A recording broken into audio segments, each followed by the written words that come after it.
In time. Yeah, cold open time. So Rhys, I do want to just pose this question. Simple, to the point. Probably the first time these words have ever been uttered in this order in human English. Would you rather have the Pope or Colson Montgomery? I mean, the Pope brings millions of people together, and Colson Montgomery is, he's Colson Montgomery. I mean, the Pope's at least seen the team do well. Colson Montgomery hasn't. The Pope seems like a pretty fun guy. I'm not as casting aspersions on Montgomery. I think I'd rather take the Pope. Like, I can't believe we're talking about this. I don't wanna try that hard.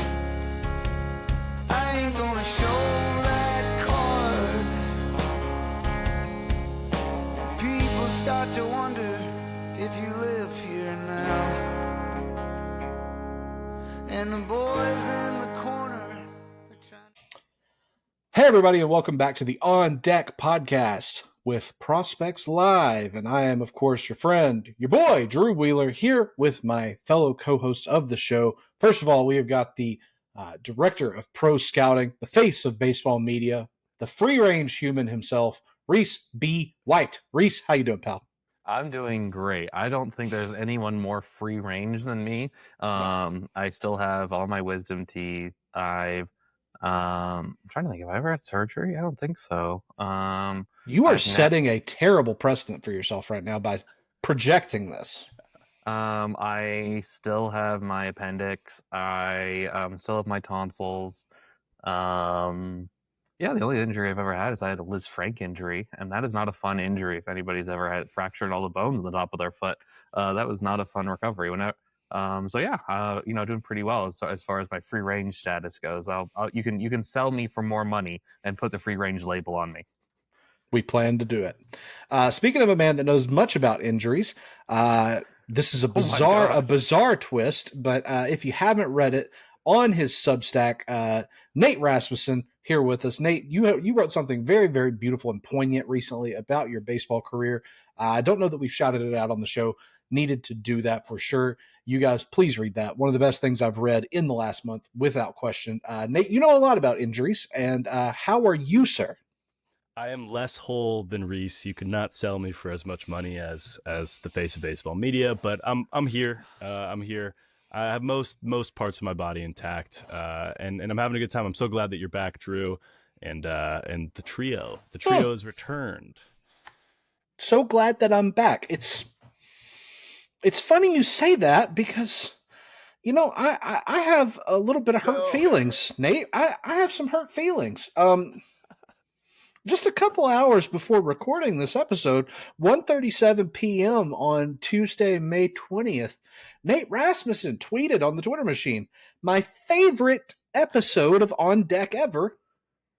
An episode that, Rhys, can you kindly remind me, was Drew Wheeler on that episode at all? No, we had to call upon Matt Thompson's son. Who, for anyone who's listened, you do not want to have a picture taken next to Will, from what we've learned. He is massive at 6'6". Unfortunately, I think that Drew is very justified in his upset feelings right now. I know. Now again, Nate, I'm going to say this to you out of love. I'm not mad. I am just disappointed. I feel very hurt. So I will subject you to this. I need you to think about what you've done.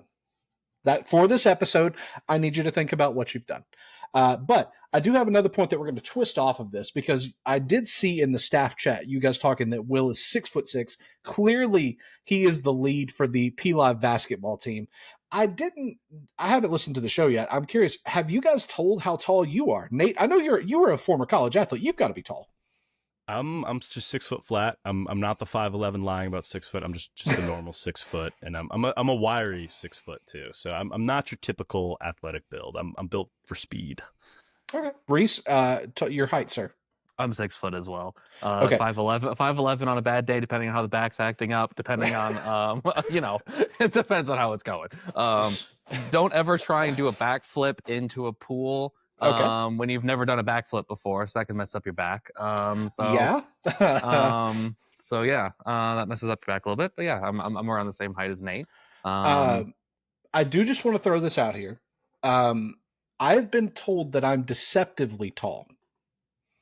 I am 6'3", so I deceptively tall is a phrase that I would use. Of course, you guys can't see us. You see us, but you don't get the gist of us. And I know that I make a lot of jokes about being a large human. I think if we were going to have a sporting team from P Live staff, I think football, wrestling clearly, but just some kind of where I can put my mass to use would be my best use. But very interesting to learn that Will is 6'6", because I don't know how tall Matt is, but his genes are clearly producing very tall children. Proud of that for him. But yes, if you haven't, like myself, you got to check out the last episode because, guys, you interviewed one of the hottest prospects in the 2025 Major League Baseball draft in Xavier Nyans.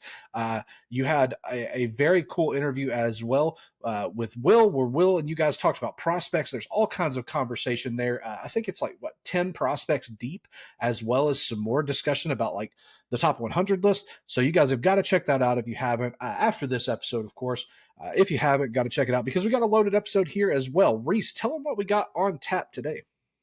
So we are going to talk about the Baltimore Orioles, and we can go a bunch of different ways with this. We also have some, we have our usual what's on our mind. We have an interview with Owen Hurd that Nate did, which I'm very excited to hear. I was not on that. And then we have the trade, and then we have a trade machine sort of segment. Because for those that don't know, one of my favorite times of year is about 2 or 3 weeks before the MLB trade deadline starts to happen. And we start to see them come out in full force. And it's the bad trades. It's no shouts at Fansided or any of those bloggers, but they've got some pretty bad ones. You have people throwing them out there on, I feel like people already probably don't like me as it is, but it's fine. You have everybody throwing out bad trades, and we're going to continue that maybe. Feel free to comment below on the YouTube. If I've thrown out a terrible trade, I won't look because all my trades are awesome. But yeah, this is about we're getting ready down to the brass tacks of peak writing for terrible trade ideas. Yes, excellent point, Rhys. Nate, in 5 words or less, how would you describe the interview with Owen that people can look forward to? Young, smart, Robert Claus. One more. Cool. All right. You got that to look forward to, as well as the trade machine. Nate, that is kind of your baby. You kind of came up with the idea of the trade machine. That's going to be a fun segment, of course. The Orioles chat, what's on our mind? We've got a very loaded show, as well as, of course, the interview with Owen. So stick around. When we have a quick little break here, we're going to jump right into the analysis, into the discussion, and into the fun after Nate thinks about what he's done just a little bit longer.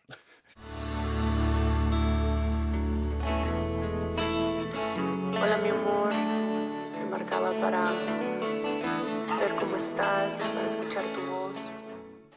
And we are back from that wonderful song by the Drop Teens. I don't know which one it is yet, but it was definitely awesome. And we thank them so much for letting us use their music. It's truly one of the cooler things about this podcast is your little musical breaks. So now we're going to talk about some Orioles. I believe this was Rhys's idea, and I think he just texted us and was like, "Fellas, I think we got to talk about the Orioles." And I think you're so right, Rhys. And I think we're going to start off grounded in reality with the Orioles. As of right now, the Orioles sit at 15-32, 13 games back in the AL East, and we are in mid-May. It's not a great spot to be, and I want to know Rhys's thoughts on what you think is going to happen in a couple months at the trade deadline for these the Baltimore Orioles. So for a little how the sausage is made, I like to keep things pretty vague when we talk about topics and stuff. I don't want to go into too much detail, but I just think the Orioles need to be discussed and what needs to happen. I mean, they fired their manager because he's the reason they didn't invest in any pitching. It's all his fault. And then, they're kind of in the hot seat, this young generation of really exciting prospects. Adley Rutschman is having what happens with catchers. It's a weird year. I mean, just in their last 10 games, they're 1-9. Mike Elias is almost certainly on the hot seat. So I just wanted to talk about it, maybe, work out some things, see what we would do. I was thinking this could either be like half what we predicted they could do, plus like if Mike Elias stepped down, because I'm not rooting for anybody to get fired by any means. And we were elevated to the brain trust of the Baltimore Orioles by their new owner, who I believe he gave himself a bobblehead, which is a baller move on his part, despite not doing anything yet. But when you own a team, you can do whatever you want to do. Is May too early for Roger Dorn night? Dude, I mean, to be fair, if I bought a team for $1 billion, I think I'd have a bobblehead giveaway for myself too. Without a doubt. I'd put like a hypothetical World Series ring on there. I'd just do everything. But yeah, I kind of wanted to talk and like just we have a bunch of differing opinions. It's a good core of a team. It's just what do they do to fix it? Is like how do they get themselves out of being last place in the American League East? Like like I said, they're on a pretty terrible run right now.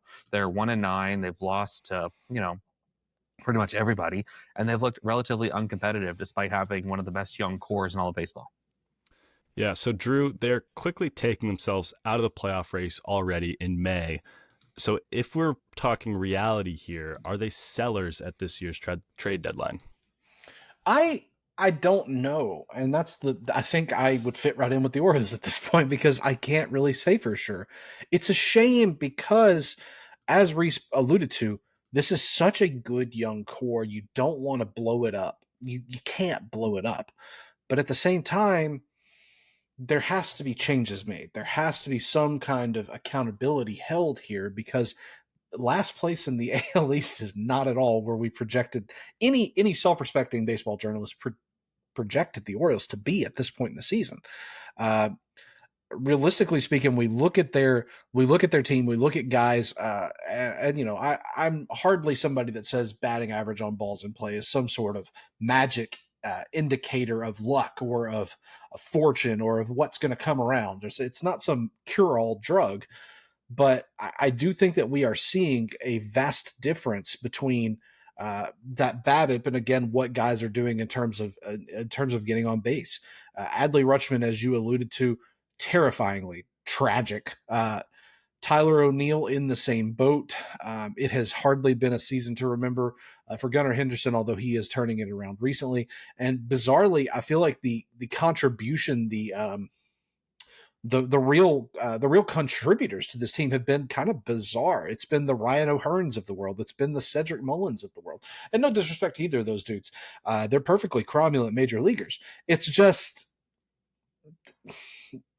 how would you say it, Rhys? It's just not at all where we thought that this team would be 2 months into the season. Yeah, it's a pretty disappointing start to the season, honestly. And there's no real.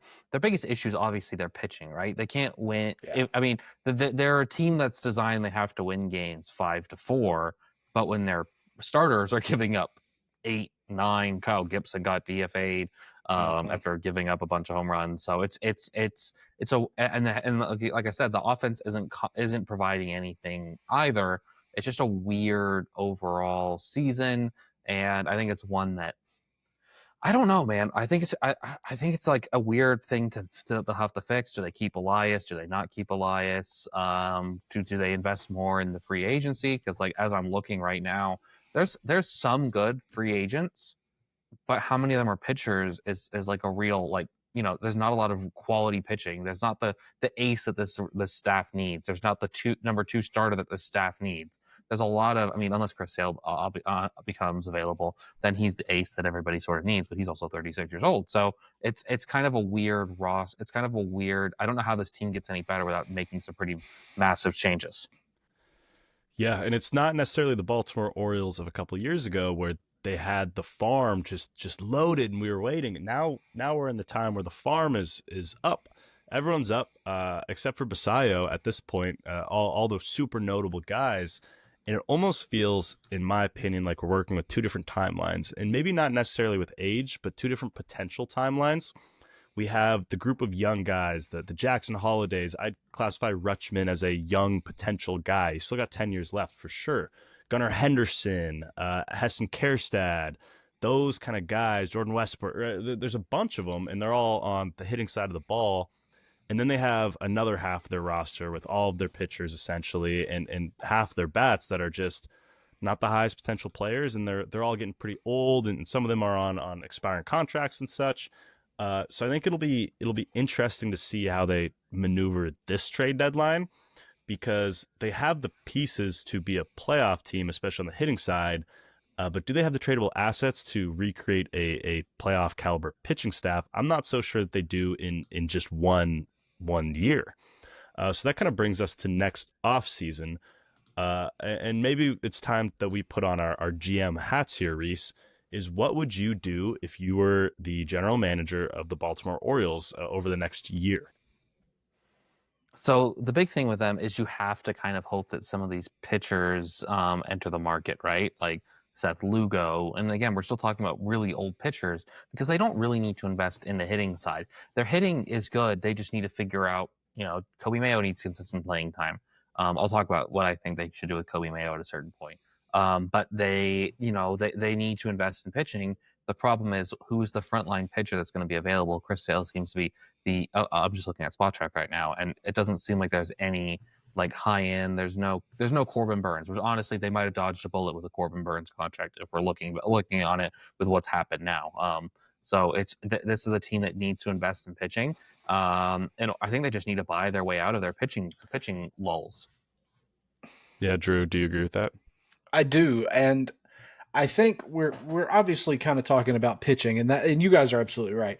That is the woe here. I think that their pitching being so far below what it has been in even the last 3 years, guys, is really kind of the main anchor point to what's gone wrong here. That's the point we can say, okay, this is where this train has derailed.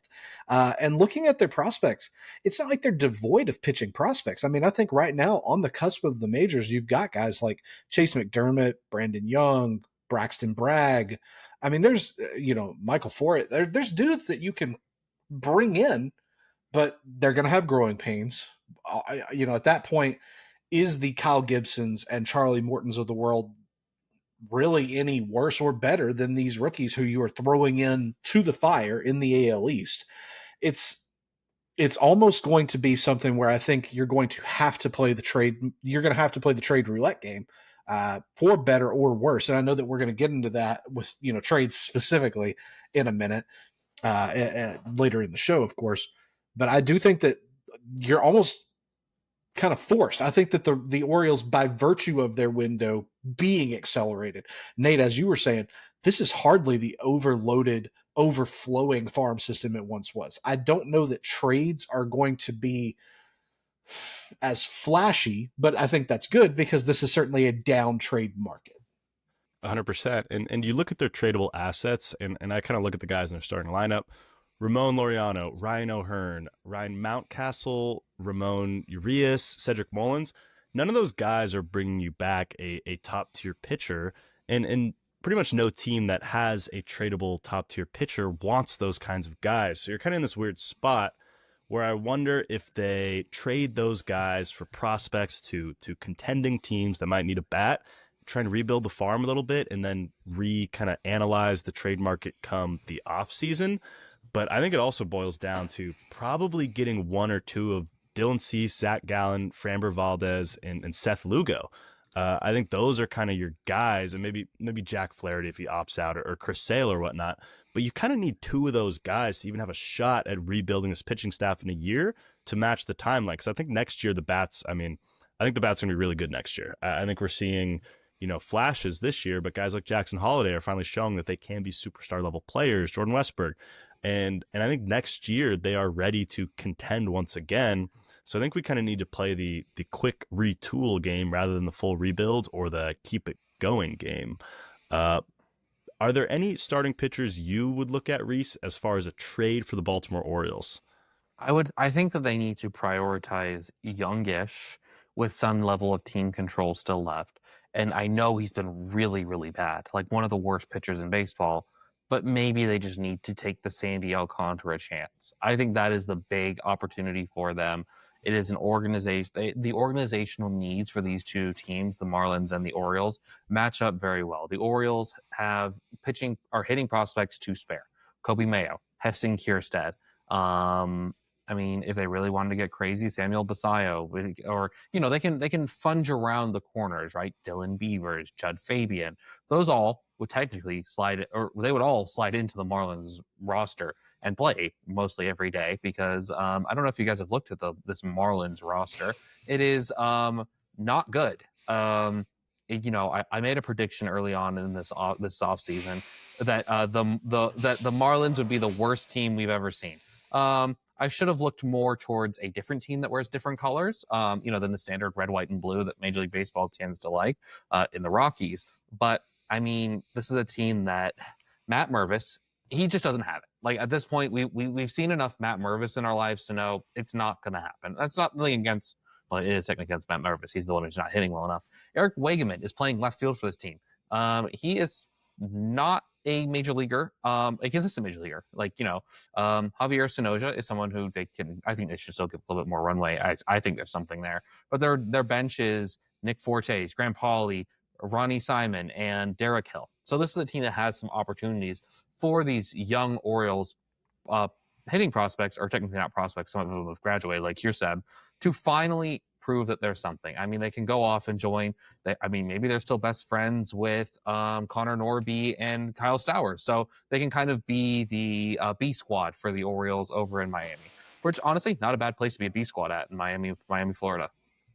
No, another thing, and you just alluded to it, Rhys, is that we know that these two teams have a history of working together. Right there, you said it. We've got the proof right there in Kyle Stowers and Connor Norby. The Trevor Rogers trade, if I'm not mistaken, is proof that these two, very recent proof, these two teams can work together to get something done. The phone line is hot between those two teams. I know this is not really a standard way of considering retooling, Nate, but I did just think of another thing that I think is a really viable option for the Orioles if they are looking to quickly rehabilitate either their farm or to find quick plugs to put into their lineup. Is they've got 3 first-round dish picks. The Orioles in the 25 draft pick at 19, 30, and 31. And I know that they like to have their projects, but this is a class of college, and specifically there's some college pitchers that I think could fall to this range that the Orioles could grab, put a little bit of polish and shine on, and then really, why not run them out there? Throw those bullets at the major league level. And then you have guys, again, just college players. I've seen several mocks of decent college guys that I think could be quick risers to the Orioles here. So that's another bizarre but plausible option for retooling. Yeah, and they have a Comp B pick too, which is a tradable asset. Like, they have tradable assets, don't get me wrong. Rhys, sorry, what were you going to say? I was going to say they need to avoid making the Trevor Rogers get too cute for themselves trade. Mm-hmm. They just need to pay 10 cents on the dollar, pay on, whatever, 110%, and basically get a good pitcher. Like, they can't afford to do the Trevor Rogers thing again. I think the path to getting that proven pitcher is probably by way of Kobe Mayo. He kind of feels like the odd man out at this point. I think Basayo, long-term backup catcher, first base primary / DH. I think the infield and catcher positions are set. I think you have most of your outfielders already. I would probably hold on to Heston Kjerstad. I would probably hold on to Cowser. And then you can probably find one more guy in a decent free agent outfield class. I don't think Tyler O'Neill is tradable at this point, given how poorly he's been. And I believe he's on the hook for the next 3 years at $16.5 million. That's not a tradable contract. And none of their expiring deals are necessarily super tradable. I mean, Tomoyuki Sugano, what is he realistically gonna bring you back in a trade? I don't think it's anything crazy. Cedric Mullins might have a little bit of value. Ryan Mountcastle, I look for some of those guys to bring back minimal value, but I don't think there's necessarily a path to rebuilding this pitching staff without spending a bunch of money in free agency or trading guys like Kobe Mayo. And that's just kind of where I'm at this point, Rhys. Yeah, and I'm with you. But is Kobe Mayo? Have we overrated him? That is a very real question to this point. Is he a 55 OFP? I'm starting to think he's not. And because if he was, the Orioles would have found a spot for him. But he is one of their most attractive trade pieces because he has such little MLB service time, and he can technically fake it at third base. So like he still has some value. So I think that he is their biggest trade chip if they don't really want to dip into their Colton Cowser for. I've heard Colton Cowser for Bubba Chandler has been tossed around. So that's the sort of thing where I don't think that sort of happens because I think both those teams don't want to move. I don't think the Orioles want to move on from a 4-win outfielder, and I definitely don't think the Pirates want to move on from Bubba Chandler, although they should really call him up at some point. I think the Pirates are actually a really interesting trade partner because of their surplus of young pitching that would match the timeline of the Orioles. With that being said, I think that they need to find a way to get 1 or 2 established guys in there as well. I don't know what you think, Drew, but I could see like an Ashcraft to the Orioles for someone be a real possibility. Oh, yeah. Wow. Did I steal that? I don't want to ruin the format. We're looking at the format. The people at home can't see it, but I meant the other Ashcraft. Oh, excuse me. Sorry. I think so. I think that could be a plausible option in terms of, again, just another plug and play kind of guy for Baltimore. I do think that a guy like, gosh, you just said it a minute ago, buddy. Haney. I think Haney would make a lot of sense just because he's not been gutter trash horrible. Mitch Keller, I think, is actually an option that we have not really discussed, but is not terrible. And I mean, Mitch Keller, Andrew Heaney, these are dudes who are not spring chickens, but not ancient. I mean, Andrew Heaney's 34, which, I feel 34 every single day. But, it's just worth considering that these are the kind of guys I think that are very attainable for the Orioles and are also not going to cost a whole ton either. 100%. Yeah. I think Mitch Keller is maybe the highest upside that they can get because Mitch Keller has those starts where the Keller fellers come out and they are like the stuff's good. Tread comes out, they start pumping up their videos with him. So Keller might be the highest upside if you're really downplaying Sandy Alcantara. Breaking balls have looked good for Mitch Keller this year. Not been a great year for him in a general sense. But I do think that he would be available, to say the very least.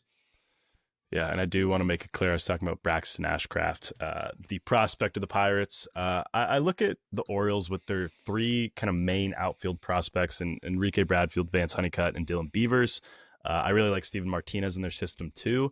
I think you can afford to let go of one or two of those guys. I think those are probably your most tradable prospects as of right now.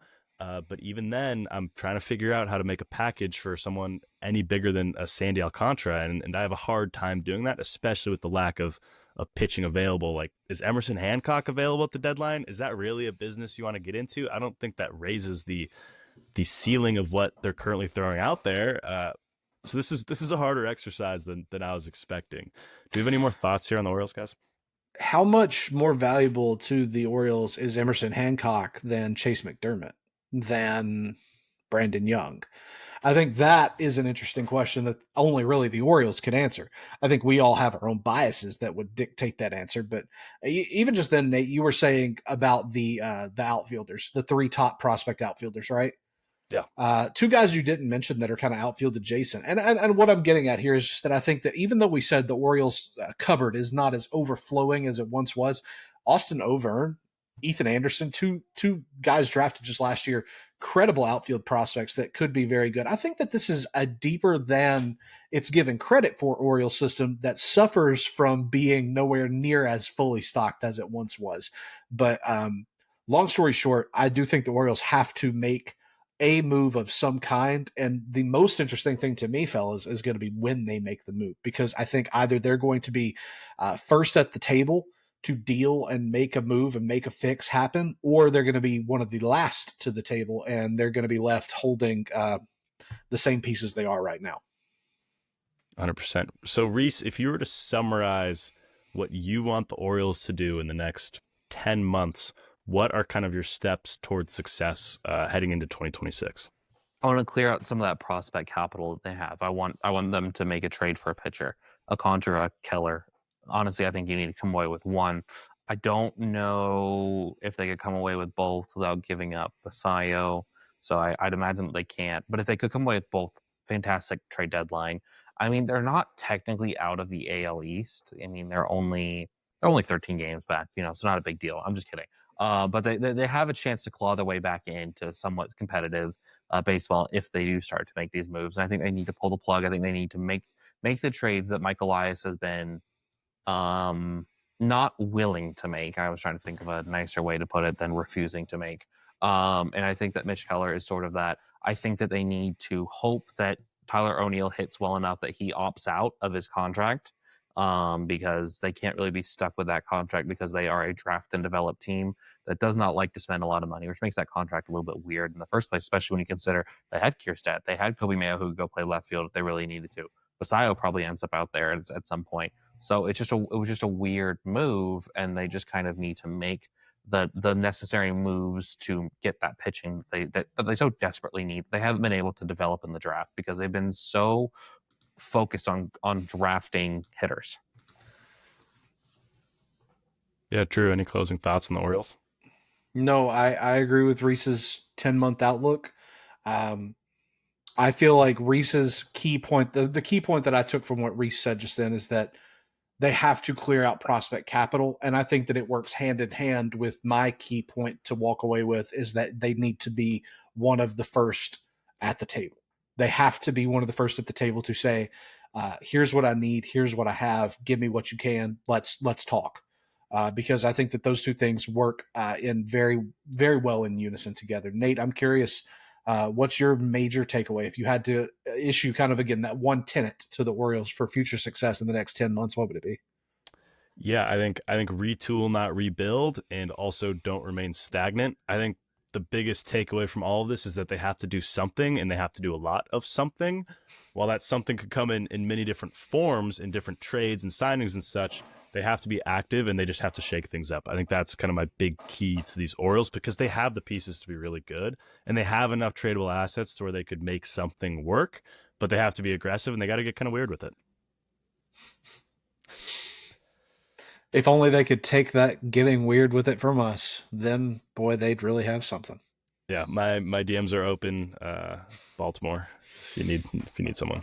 But moving right along, we're going to go into our next segment, which we have kind of teased so far already, and we're going to go straight into the trade machine after this quick break.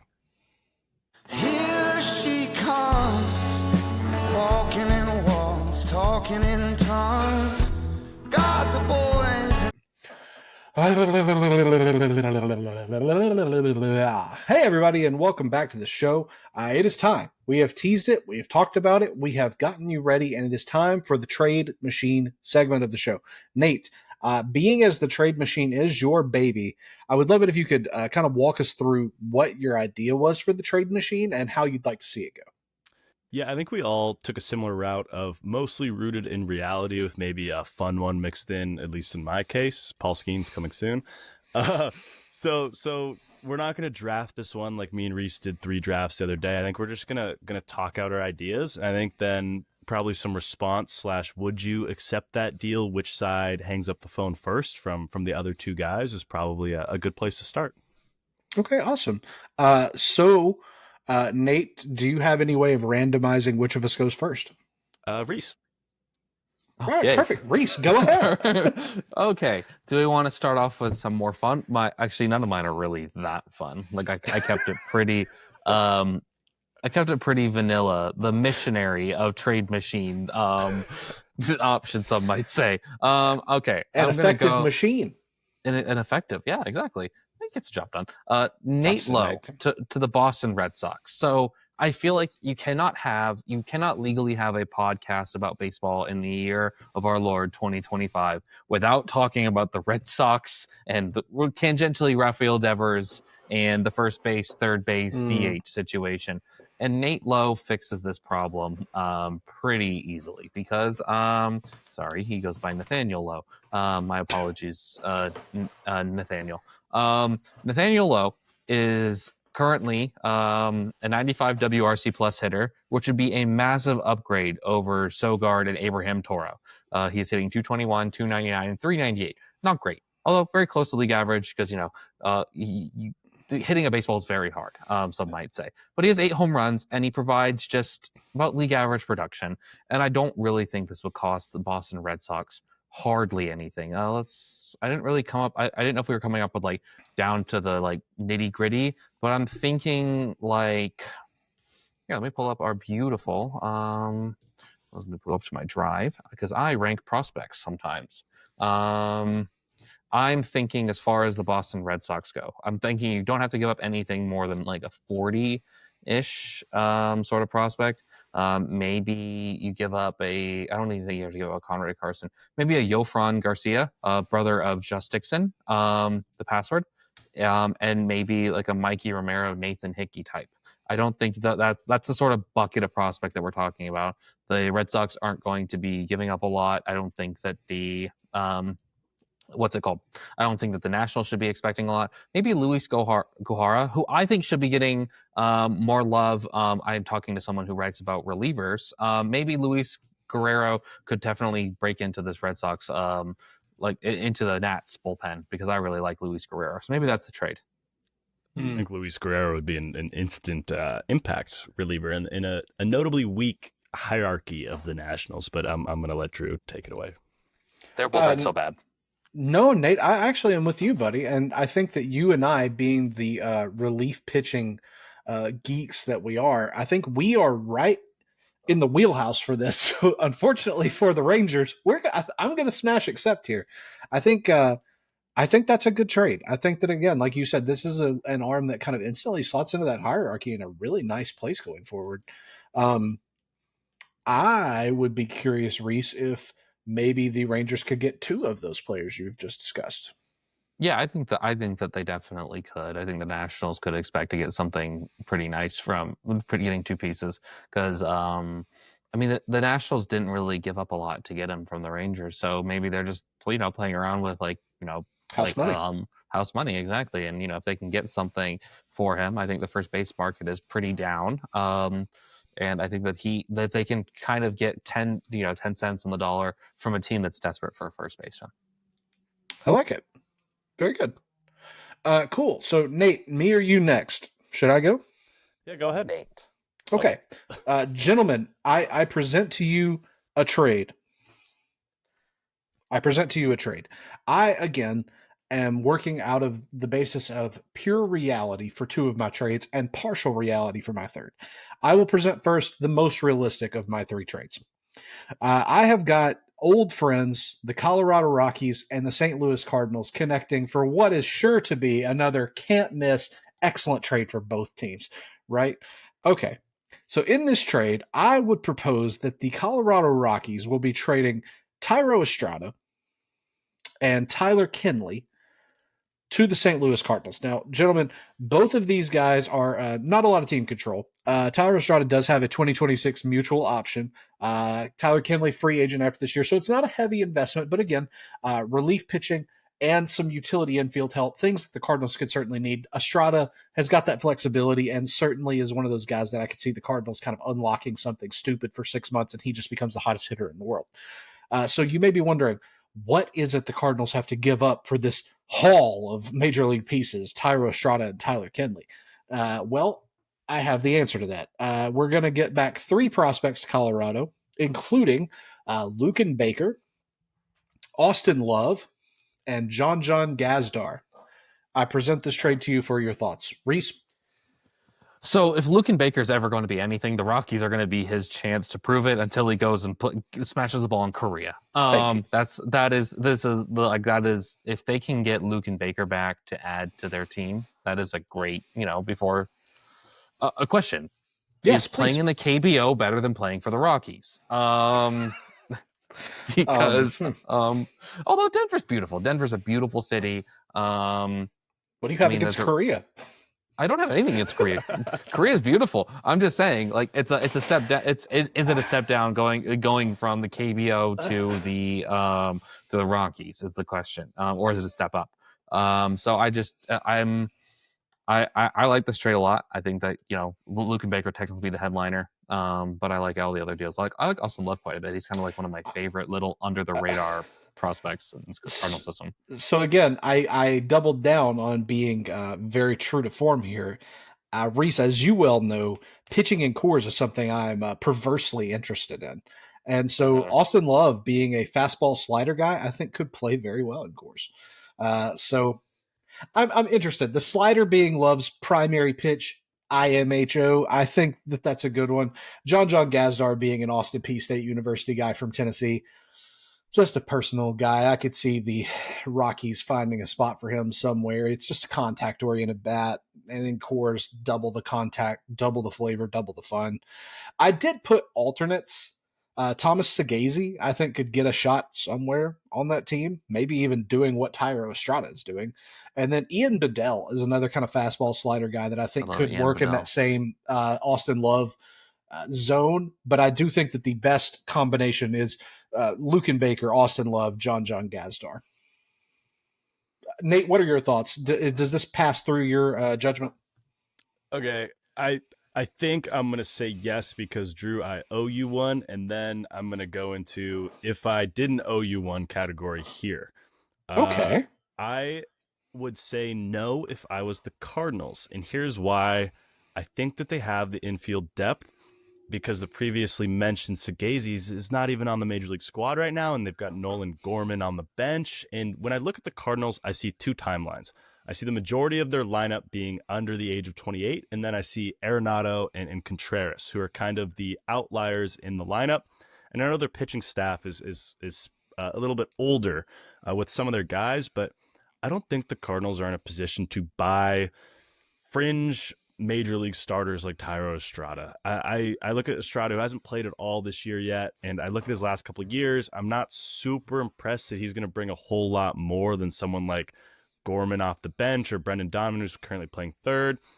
And I'm not 100% sure if that's the move for them to make. I think Vodnik makes a lot of sense, and I think Luken Baker to the Rockies is really fun, and I think there's a deal to be made there.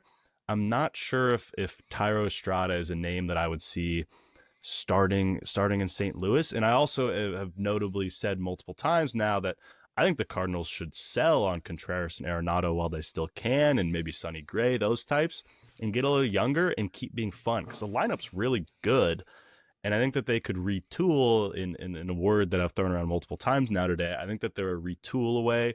I don't think that they should go for it anyway. And I think a Tyro Estrada move, while it is minor, would signify they are going for it with getting older. And I'm not so sure I'm for that. But I think the bones of that deal are superb, Drew. I think that if I'm being purely objective, I really love what you pointed out there, that in a vacuum, is Tyro Estrada, do we have Tyro Estrada at home in Thomas Sagazy? What's the point? What's really the point?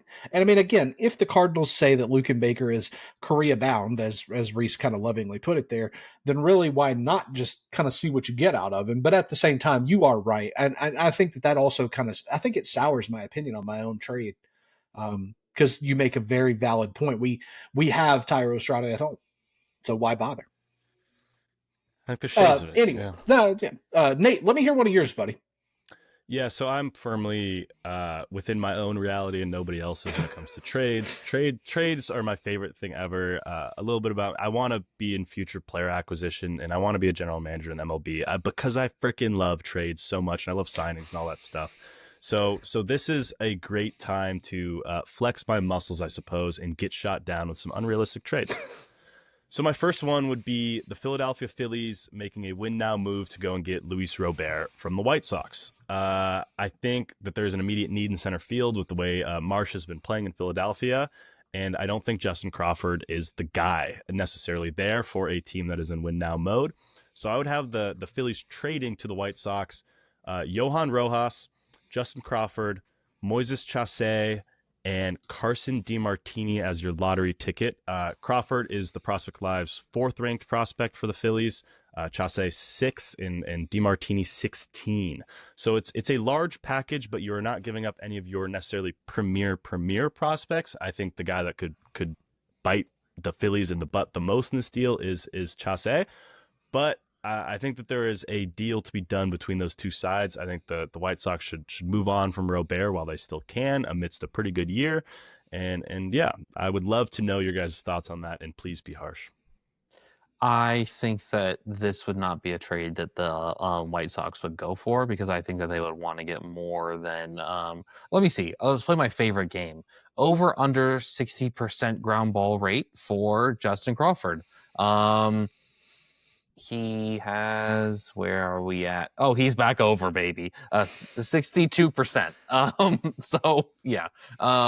I think that this is a trade. I think they would have to give up Mick Abel, especially because Mick Abel just pitched fantastic. I think there'd have to be a little bit more. Who's the third base prospect? I'm drawing a blank. This is really good radio. Aiden Miller. Aiden Miller, I think that has to give up one of Aiden Miller, maybe Eduardo Tait, although I wouldn't really want to give up Eduardo Tait, especially with Chausse just getting Tommy John. I think that sort of hurts the trade just a little bit. But I like the idea of Luis Robert in center field with the Philadelphia Phillies. I do too. I think that the package could be stronger. And this is coming from a Phillies fan.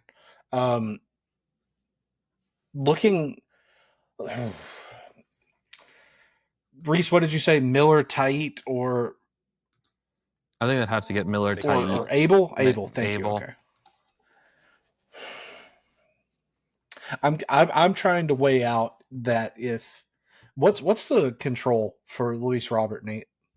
Let me double check, but there's multiple years, but there's a price to be paid. For sure. It's not cheap. I guess what I'm trying to figure out is just take myself out of Philly fandom and say, okay, if the ask was Aiden Miller is our headliner in return, I have questions. Why do you need another infielder is my first one. But then, whatever. Is that something I'm going to be accepting of? Is Luis Robert a return that I think the answer is probably yes. So if the ask is Miller, Chausse, DeMartini, and Johan, that's probably fine. I would begrudgingly say yes, just because I know that this core is aging, and I think that this is kind of chips in time for the Phillies. And Dombrowski is certainly not one to not trade prospects. My question to you, Nate, is as the architect of this trade, are you comfortable making that bump upward to Miller from Crawford? Yes. I'm not the highest guy on Aiden Miller. I would put him in a similar bucket to Crawford, but if you prefer one or the other, I think I would be willing to do that. One note on Luis Robert: 2 more years of control. He's making $15 million this year and $20 million the next 2 years on club options. It's not a cheap price to pay for Luis Robert, who is known to have up and down years. He's sitting at a 69 WRC plus this year, which isn't a whole lot better than Marsh. I think you're banking on the upside, and getting him out of Chicago will make him better. But seeing his performance right now, I wouldn't do too much more. I think I would be comfortable putting Mick Abel in the deal and replacing someone like Johan Rojas with Mick Abel. I'm not super high on the Mick Abel future. I think that would make it 3 top 10 Phillies prospects. You'd get their 4, 6, 10, and 16. I think that's a decent asking price for Robert, but I would be comfortable bumping up slightly, but not too much more. I would not include like a Tate in the deal. Robert is interesting because it's the second straight year of not being. I mean, obviously there's still plenty of time to turn it around, but he's not been good. Like 186, 281, 308, and like you said, a not nice 69 WRC plus with 15 or with 17 stolen bases, 5 home runs. There's still a little bit, but the plate approach has eroded, and this is someone who already doesn't have great plate approach, and we've seen players like him, like Javi Baez, kind of fall off the face of the earth. So it is a very volatile asset to trade. I just wonder, how do the White Sox value him? Because they do things their own way. I think the large contract makes him probably a priority move for the White Sox, but what they will ask will be interesting, because I don't think you can ask for too much for a guy like Robert, given the last 2 seasons and the contract. Yeah. I think that White Sox fans are also going to be conditioned to getting a return that now, in the moment, I don't know what the thoughts were, and I don't really remember the thoughts on the Crochet trade. but I think they're going to be conditioned to getting that package of notable name guys. And I don't know that Robert is going to command such a return. I do think that there's a reality where the trade return could be Aiden Miller plus another prospect for Luis Robert. Yeah. Cool. Well, Nate, Rhys, let's give a judgment to Nate. I'm going to say the 75% accept. The bones are there to this working. The bones are there. I think you're just trying to swap out for a better name at the top of the trade. Yeah, there you go. Rhys, let's go to your second trade, buddy. Okay. Tomoyuki Sagano to the Chicago Cubs. And you might look at it and go, the Cubs have a pretty good rotation. And they do tend to have a pretty good rotation. But I would like to make this rotation better. And I think Sagano, while not being a ceiling raiser, he is definitely a floor raiser for a rotation that kind of needs it. I mean, right now, obviously there's some injuries and people should be fine, but it's Matthew Boyd, Colin Ray, Ben Brown, Jamison Tyone, and Cade Horton. There's not a lot of upside there outside of Cade Horton. Ben Brown is, if you ever go onto his Baseball Savant page, he either gets swings and misses or he gives up. The ball just flies. We're talking about max EVs that he's given up over his upwards of 100 and 112. He is in the bottom 1 percentile for average exit velocity given up, which is not good. So we're talking about a guy who, when he gets hit, which does tend to be pretty often, it gets hit pretty hard. So I think ultimately Ben Brown, we need to kind of move him into because the fastball is not good, the breaking ball is not good in these longer extended spurts. Put him in the bullpen, let him help Porter Hodge, help out our friends over at Stadium and Evan and Spencer, and add to what is already a really good bullpen because, I mean, we're talking about Porter Hodge, when healthy, is a fantastic reliever. Ryan Presley probably loses his closer job at some point. Brad Keller's been good. Drew Pomeranz has been good. Chris Flexen has been good. These are all names that, like, in 2016, 2017, you would have been like, oh, these are really good really good fit. Sweet, right? Like, Brad Keller was still a starter. Drew Pomeranz was getting those, like, weird 1 year, 1-1 deals where it was like, we're going to pay for your rehab, but you get to pitch for us. Chris Flexen. So it's a bullpen that needs some help. Is a rotation that needs some help. And I've been playing around with it. I don't think Sagano is going to cost a lot of money or cost a lot in in trade return. I don't think we're talking about having to give up any of the Phillies' top 10 prospects by any means. Maybe there's a Seth Johnson trade. Seth Johnson's been moved to the bullpen, and then which Seth Johnson. So you were talking to the Cubs though, right? Yeah. Or sorry, I don't know why I have the Phillies pulled up. This is terrible. Okay. How would you feel about Jackson Wiggins for Tomoyuki Sagano? Because Jackson Wiggins can be Ben Brown. He can give up 1 million home runs and he can give up a lot of hard contact, or he can get a bunch of swings and misses. I think they ultimately play the same sort of role. So I think Jackson Wiggins for Tomoyuki Sagano, and I think that kind of helps everybody accomplish what they want to. Maybe a Jack Neely, who I've always kind of liked more than most. I don't know why I had the Phillies prospect pulled up. This is terrible on my part. We were just talking about the Phillies prospects, and you got excited and dove right into your pitch. It's not a big deal. Because my next trade is going to be to the Phillies, so maybe I'm just trying to. There you go. Yeah. So Sagano to the Cubs for Jackson Wiggins. Nate, I'm curious, what are your thoughts on this? Because I definitely have thoughts about Sagano. I feel like I've been his number one supporter and believer through the season. I think Sagano is really interesting. I think given his profile, he is an extension candidate, short-term, maybe 2-year deal. I don't think you have to pay him the world. I also think he's a really interesting free agent option for a lot of teams. He's someone that I would be interested in the Orioles keeping around as, a 4 or 5 next year. But in a vacuum, I think that this trade is awesome. I had Brody McCullough circled as a possible return for a guy like Sagano. I think you need to give up someone who has 4 or 5 upside with age, with a young age. So I think Wiggins, McCullough, Neely, I think all of those guys would be interesting. And I think it's something I would do for either side if the Orioles don't want to extend Sagano to a multi-year contract. Yeah, I'm with you there. Rhys, I think that my ask would be, okay, and I'm with you. I like Neely as well, Rhys. If we're starting with Wiggins or Neely, I would ask for just a little something else, a sauce player of some kind. If I said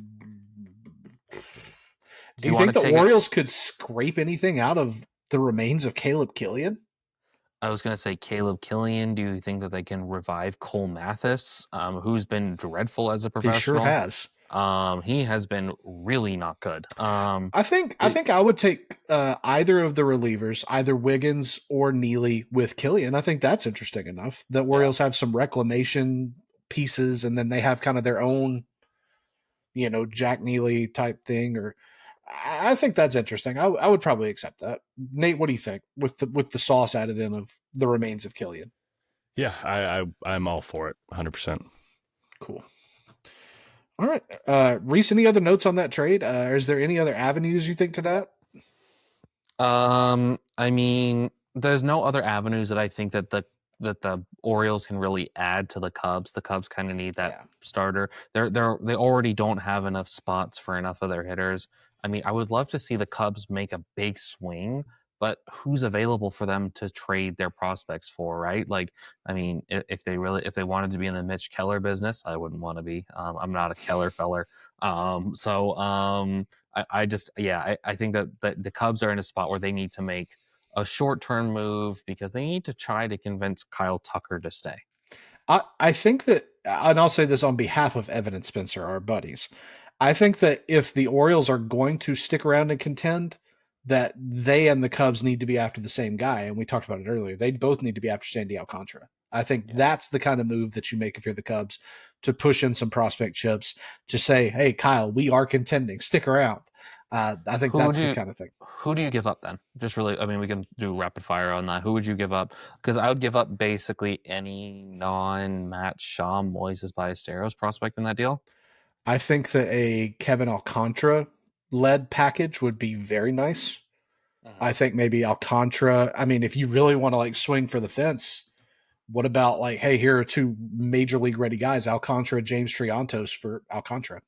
I was going to say Alcantara, an Alcantara for an Alcantara trade. Very Alcantara, who's Owen Casey. Sure. Owen Casey doesn't really have a much runway for this team. No. That's sort of what I'd imagine too. I think you need to give up at least those two pieces. I do. It's a shame that there are so many catcher sorts in Miami now because of Ballesteros. I could see that being an ask for Miami, but I think that a solid return would be an Alcantara for an Alcantara. Miami brings a young, exciting Jaguar into the mix. I think that Kevin Alcantara, the Jaguar, could be one of those like spark plugs. Like I could say Kevin Alcantara, gosh, being kind of a new Jazz Chisholm for this team. Traded over, lots of flash, lots of tools, lots of upside. I think that there's an avenue towards Miami really latching onto that guy as well. Do you know what my comp for Alcantara has been? I'd love to hear it. Avisail Garcia. We're talking about a bunch of tools, can play all three outfield spots, probably is never going to hit enough.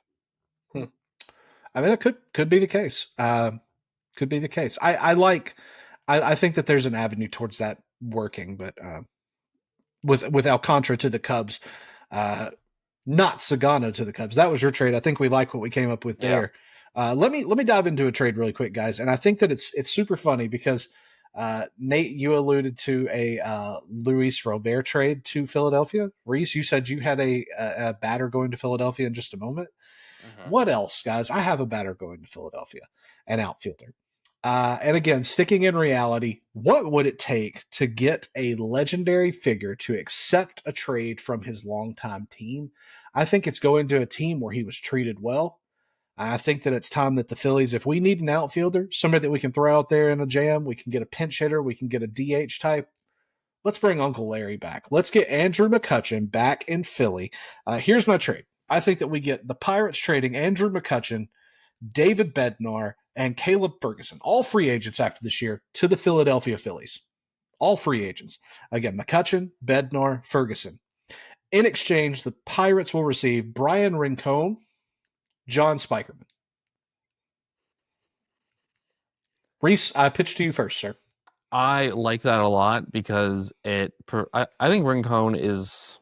Let me see what he's doing right now, because like I think he's kind of just like the perfect, like this is what they need to be sort of doing. Rincon.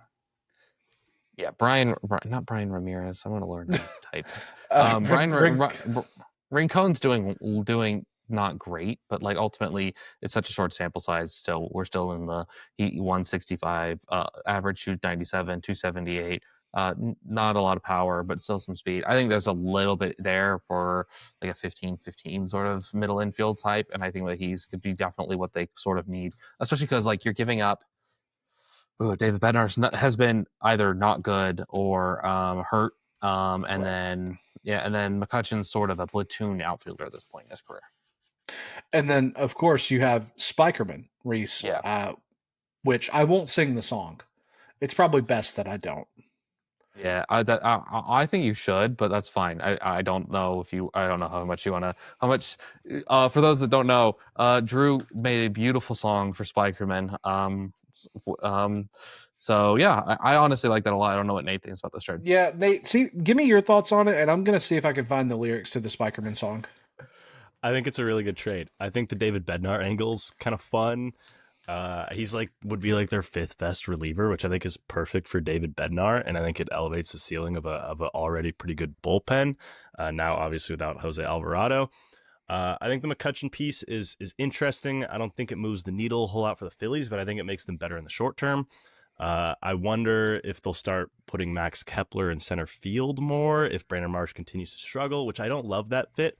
But at the same time, there aren't a whole lot of impact center fielders available, and if it comes down to postseason hitting, in my opinion, rather than defense. And I think that Kepler in center is a move I'm willing to make unless Brandon Marsh turns it up in playoff fashion.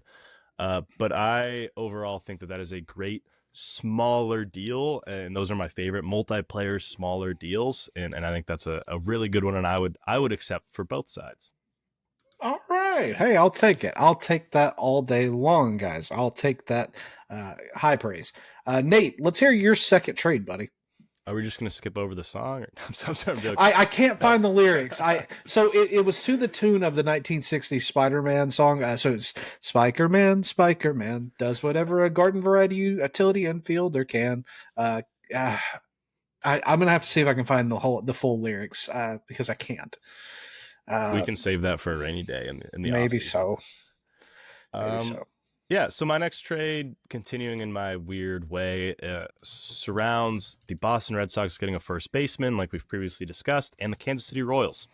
That would be Vinny Pasquantino going to Boston, and this would be in a Jack Caglione move. They think that Jack is going to be better than Vinny in the short term, and they do not trust him to necessarily play outfield. So this would free up some space for Jack Caglione, even though there is already some space on the Kansas City Royals. So the full move would be Boston gets Vinny Pasquantino and Hunter Renfroe in a salary move to match Ceddanne Rafaela, Richard Fitz, and David Hamilton. Those would be my trade. I don't know. I don't love it the more I talk about it. I don't think Pasquantino is getting moved. I think Caglione will probably end up DHing and playing outfield. But the Kansas City Royals have had this black hole in center field for a while now with defense first guys that don't hit great. Isbell is currently their everyday center fielder. I don't love him compared to a guy like Rafaela. I think Rafaela raises the ceiling of that outfield on an already decently defending team. And I think it's an interesting thought, the Pasquantino for Rafaela move, but I'm not sold that it is. I don't know which team asks for more. When I thought about this for hours, I don't know which team wants more. I ended up settling on Kansas City wants more, but that's where I'm at right now, guys. The Pasquatch was very available at the deadline last year, from what I heard. So it's not out of the realm possibility that he gets moved. And let's be honest, he's not hitting very well right now. 228, 272, 392, 79 WRC plus. And it's not like he provides anything with the glove. He's a power only bat who's not performing very well.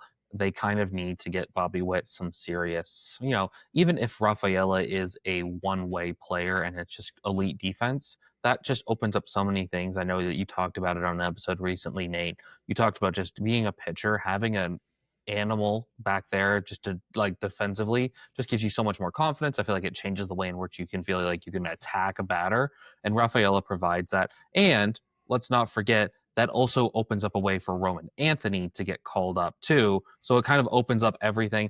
Is Jack Caglione better than Vinny Pasquantino right now? I don't know. Can he be worse? Probably not. I think this move it's like 3D chess. I like that. I like that analysis a lot, Rhys. I do think it is kind of 3D chess. I think that the Red Sox could almost view it like kind of like you're saying, as a one move to solve two problems. We find somebody that can play a natural first base. We find somebody that has shown to be a power hitter, if not a consistent hitter. We clear room for Roman Anthony. And then at the same time, the Royals acquire that center fielder who, again, like you guys said, is that animal. And I love that that thought from the pitching perspective, Nate. I'm sure that was a really interesting discussion to hear you talk about that, just from that perspective on the mound, that lonely mound, knowing there's a freak of nature behind you has got to feel good. I think you're right also, Nate, that I think the Royals are the team who says, give Daddy a little more, but I don't know where that more comes from. I think that, Rhys, I love that smile, by the way. I think that the answer is David Hamilton is increased to something. And I'm not really sure what. I'll try to find a proposal really quick and just play, the other side of the coin here. What if we said, I don't know, there's plenty of prospects here. What if we try to Blaze Jordan in that mix? And then maybe it's a change of scenery for Blaze, and he can be what Hunter Renfroe is one day. You just get Hunter Renfroe back. Yeah, or you take the lottery ticket of a Conrad Kaysen. Exactly. I think Conrad Carson. I don't know why I keep thinking it's Conrad Carson. It's That's Conrad a good name. Kaysen. It would be a great name. But yeah, I think that upgrading that final piece is maybe what we need. This Wendy's commercial that Fangraphs keeps running is very weird. It's very like it's like a Walmart version of Keith Lee eating a Baconator, which a Baconator it's a great burger, by the way. One of the better fast food hamburgers. Just if you ever go on Fangraphs, you never know what sort of ads you're going to get, and I keep getting this weird Wendy's one. But yeah, I think that the upgrading that final piece from David Hamilton, who David Hamilton would provide a lot for this Royals team because he would add to the 2.5 big league hitters that they have at any given time. Although, is he really a big league hitter? But he's an impact runner. He can actually play a pretty good defensive shortstop too. So he provides a lot of cover for them. But for a team like this, he's probably going to play center field or second base. Rafaela, I just would love to see him in Kansas City. I think get him out. If he can ever provide anything with the bat, that's gravy. If not, he's just hitting ninth and just being an absolute impact base runner and a all-world defender in center field. Rhys, final judgment here for Nate's trade. Yes or no? I think we're like 85% of the way there. We're not quite on the goal line, but we're in the red zone. That is my literal exact percentage mark as well, Nate. I think we are 85% of the way there. I think that there's something here. I love the two birds, one stone approach with the Red Sox here. So that was a stroke of genius on your part, buddy. Well done. Thank you. This is why I love you guys, is because I'm a great 85% guy. I need the smart guys to help me get into the actual end zone. I do not have closing speed. That's okay, man. Fullback. You need the fullback to come in. You are my H-back, Rhys. All right. Well, Rhys, why don't you lead us into the end zone on the trade machine segment? Your final trade, sir. And if I'm not mistaken, Rhys, is this the one you said is outside of the basis of reality, or is that Nate's? I think all of mine are pretty inside the basis of reality. I have two, so I'm going to do a 2-for-1 and do really quickly. Braxton Ashcraft for Kobe Mayo. We can talk about that in a second. I think Kobe Mayo's stock has dropped to a point where him and Braxton Ashcraft are very similarly rated prospects in my mind. And but I want to talk about the more exciting one, at least for, I want to make sure that my friend Drew has a fantastic postseason experience. And Cedric Mullins will provide that in the center field. He will cost less than what's his name, Luis Robert. So I'm coming in and I'm undercutting Nate at the as they tend to do. And I think that they have the sort of pitching that could make it interesting for everybody involved. I don't think it'll cost McAble, but I do think it's a Seth Johnson, a Micah Otenbright, and then we need to figure out the third piece. I always like Alex McFarland. I like him more than most, but I'm not opposed to bumping that up to a Carson DiMartini, maybe a Dante Nori change of scenery candidate. Although when you draft a 20-year-old high schooler, who would have guessed that this would have happened? But Gabriel Rincones Jr., although he doesn't really, he's like diet Tyler O'Neill. Not even diet. He's like No, just store brand Tyler O'Neill. Yeah, I don't want to disrespect Great Value because Great Value actually has some great products. They do. Great products, great value. Shout out sponsors. Yes. Shout out Walmart if you're looking to get in the podcasting game. We're your But guys. yeah, that's sort of the avenue in which I see them going. I think that they can get the two pitching prospects. I think Micah Otenbright is a very like a slept-on pitching prospect. It's a good changeup. It's a good sinker. And I think that Seth Johnson can be converted back into a starter, and then they can kind of play around with that. And if not, he can be a really good bullpen piece for the Orioles. But yeah, I think Mullins hitting in that lineup, moving Brandon Marsh back to the fourth outfield spot that he kind of needs to be. Johan Rojas can kind of join Luke and Baker in Korea. Maybe they can get a 2-for-1 special on their flights. Because I don't know if you guys know this. I was a big Johan Rojas fan. I thought he'd figure it out. He looks lost at the plate at times. It looks like they never gave him a map. So yeah, it's not a good time. But I'm not trying to be mean to these guys, but I think that being a consistent major leaguer is not something that Johan Rojas should be for a team that's trying to figure it out. Or for not teams trying to figure it out, for a team that's trying to win a World Series. And this is what the Phillies are doing. Their ultimate goal is to win a World Series.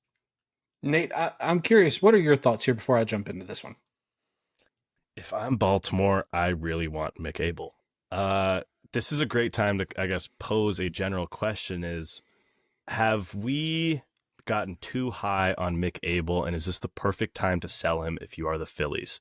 I think if you can get this impact center fielder that Cedric Mullins is with another year of control, I believe, I think that's a really good move in the short term in the pursuit of a World Series.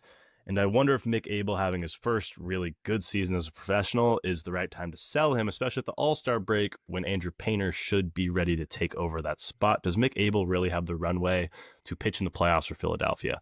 I don't believe so. I think Andrew Painter does. And if I'm looking short term, I think I want Mick if I'm the Orioles because he could be a solid mid-rotation piece.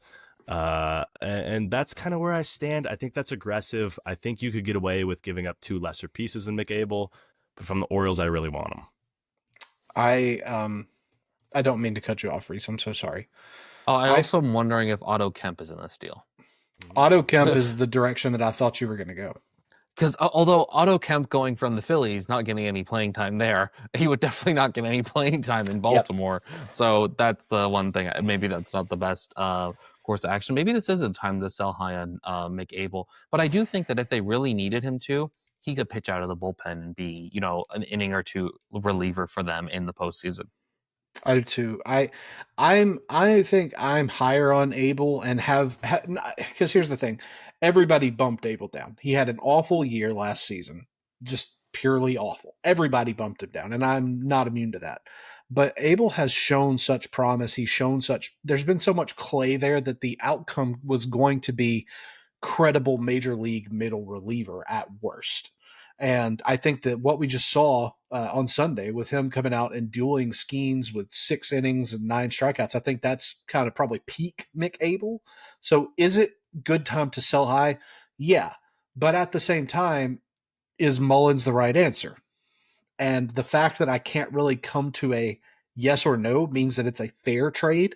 And at least in the fantasy game, that means that it's a trade probably worth pursuing if it's something you need, if you can't really pull the trigger.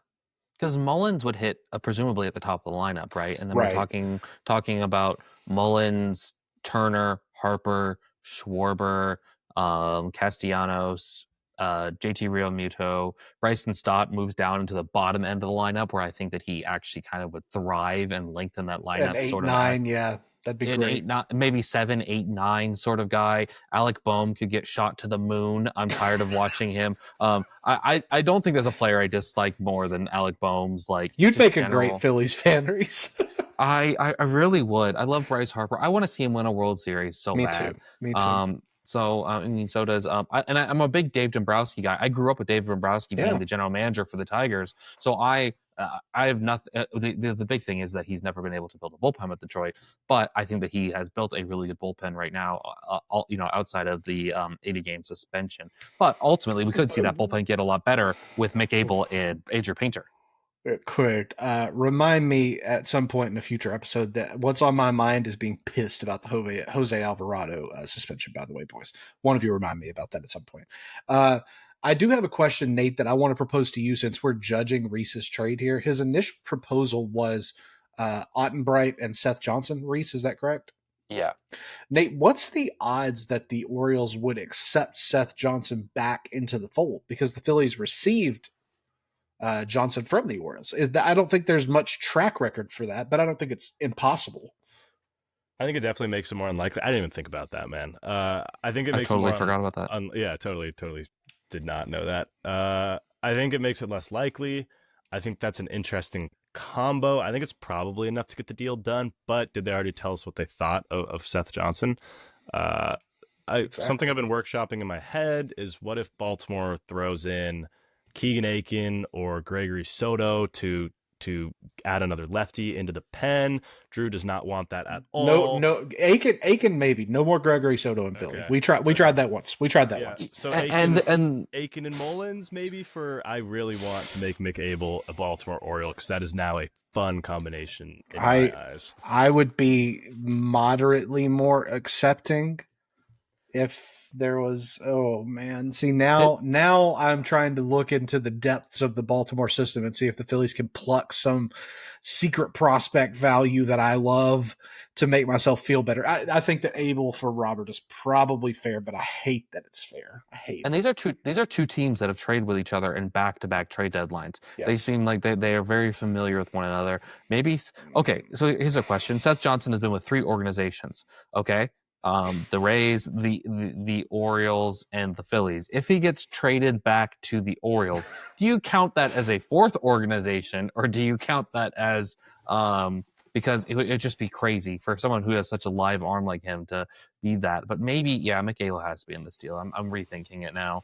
And I don't want anybody to have the Gregory Soto experience. I lived at a point where Gregory Soto was the best Tigers player. Like he was the only one going to All-Star games. I don't think people need to live that. Nate, real quick, let's do yes or no on the trade as originally proposed with Ottenbright and Seth Johnson. I'm going to say no. Yeah, I'm going to go no, but close. And then with Abel, I will say a begrudging yes. I think that is a yes from me as well. I like it, Rhys. I like it there. Anything really quickly on Ashcraft for Mayo, Rhys, or should we move along? I just think that these two players match up in my mind.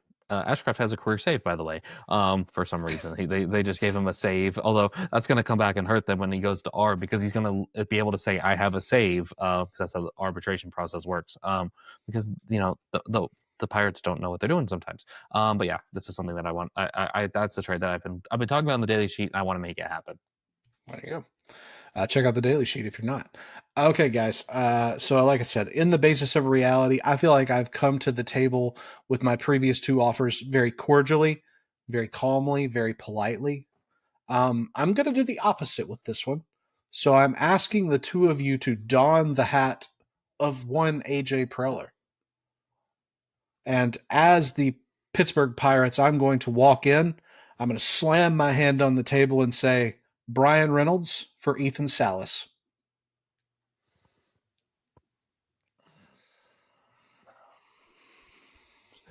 I was not expecting that. I'd let the silence for our actual podcast listeners be known that I don't know. I'm taken aback. My initial thought is that's awesome. I think the Pirates turn it down. Think so, Rhys? I think they need more than a glove-first catcher who can't hit. You think at this point, Rhys, that the hype has completely washed, that there is no org that can make Ethan Salas more than that? I think there are orgs that can do it. Do we think it's Pittsburgh? I don't know. Pittsburgh has shown that they can produce catching prospects. What they do in the majors is kind of up to them. But we've seen in the minors, Indy Rodriguez, Henry Davis, Joey Bart saw a resurgence. I think that there's an avenue towards this working, but I won't say that it's a I won't say that it's some kind of gold yellow brick road here. It might be a primrose path to it working, but there's a path here. I think there's a path to making it work. With Salas involved. I just think if he's the headliner, there has to be something else. The problem is that as people will find out when the Padres list comes out, there's not a lot of good Padres prospects. So that's the hard part. Like Preller's traded all of them, and there's not the normal college arm that he can pump and dump this year. So let's play into our geekiness then. Maybe Bradley Rodriguez and Ethan Salas for Brian Reynolds. Pirates find their closer of the future. Yeah, I do have Bradley Rodriguez very high on the closer hierarchy. The more I think about Salas, I think about, do the Pirates have enough self-reflection skills to know that they will ruin him? I think Ethan Salas ends with his 10th percentile ending if he's on the Pirates. And I think that is something, if I am the Pirates, I can't get into another catching prospect situation, especially trading one of my only big league bats in Brian Reynolds. Can the Pirates, first of all, warrant trading a bat? And would the fans simply revolt in the streets? I'm not sure. Ethan Salas hasn't shown us much, except for a bunch of potential, but not a whole lot of production lately. I think it takes Ethan Salas and another solid piece to probably get it done if I were the Pirates. And then I think the Padres probably say no. So this is where I'm saying no to myself now. So I guess my logic here is that Reynolds is under contract for a very long time. Are you with us, Drew? Yeah, absolutely. Can you hear me? Yeah, I think that Reynolds is under contract for a very long time, but has certainly had his worst season since 2020, if you even want to consider that being in the mix. I'm curious what the ask would be. I know there is a lot of control, but he is 30 years old with another 5 years of time. I'd be curious to know what the Padres might add to get the deal done. You'd need to add Cash Mayfield for sure. He'd definitely have to be in this trade. Okay. Humberto Cruz is definitely lighting it up in the complex league. I feel like that's another piece that they would need to be involved in this trade as well. Boston Bateman has not been good as a professional, so I don't know if they'd really want to touch that. But I feel like you need to add more, because I still believe in Ethan Salas being something. I just think it's more glove first than the well-rounded future superstar that we might have thought at some point. Okay. Yeah, that's fine. That's fine. I feel vindicated in knowing that I came in with something that dropped both of your jaws, put a shockwave through the pod. So I'm assuming we're going to go with no as for the deal as initially proposed. Yes, but it's so fun. What about throwing Tyson Neighbors in there? You and I are both Tyson Neighbor guys, Drew. We are. I love Tyson Neighbors. I think that he might be their third best pitching prospect. I would agree with that sentiment. I don't know, guys. I don't think you're going to sully me totally on Ethan Salas, but now I think that the whole framework of the deal is kind of shattered, because if the Pirates don't see Ethan Salas like even a portion of what I do, then what's the point? Why not just keep Brian Reynolds and hope that in the second half he turns it on? And then you've got him for another 5 years when you play the same song and dance of, no, this is our year. We totally got it. We our first overall pick that we just drafted is going to be a killer pitcher for us this season. They pretty much are where they were last year again. No, but I really do think that Ethan Salas can be the headliner of this deal, because Brian Reynolds also he's been fine. He's not been having like the greatest Brian Reynolds season. So I'm thinking about it more. And I just think that this is a trade that this is like the Padres last year gave up a bunch of prospects to the Marlins. I think This is something where they just kind of quantity over not that Ethan Salas isn't a good prospect. I think he's still going to be a starting caliber catcher. I just think it's going to be most of his value is going to be shaped through the glove. To steal a phrase of yours, Rhys, to show how the sausage is made, my initial thought here was to send Tommy Pham to the Padres for a lesser prospect. And the one I had in mind was Romeo Sanabria, just because I think that that's kind of a, he popped off this year, but I mean, what really is he as a first baseman in the minor leagues, kind of first only guy? I don't know. I think that's a much easier row to hoe, but that's not why we're here. The answer was no, and that is just fine. I will take that L on the chin and move forward. Nate, bring us home. The sheet here has got something wild. I'm curious where you're going with it. We're trading Paul Skeens, and this makes it an immediate no. But if there were to be a team that I want to see Paul Skeens go to, who has some of my favorite newly hyped prospects on it, it's the Arizona Diamondbacks. We also have a 3-team trade here with the Chicago Cubs getting involved.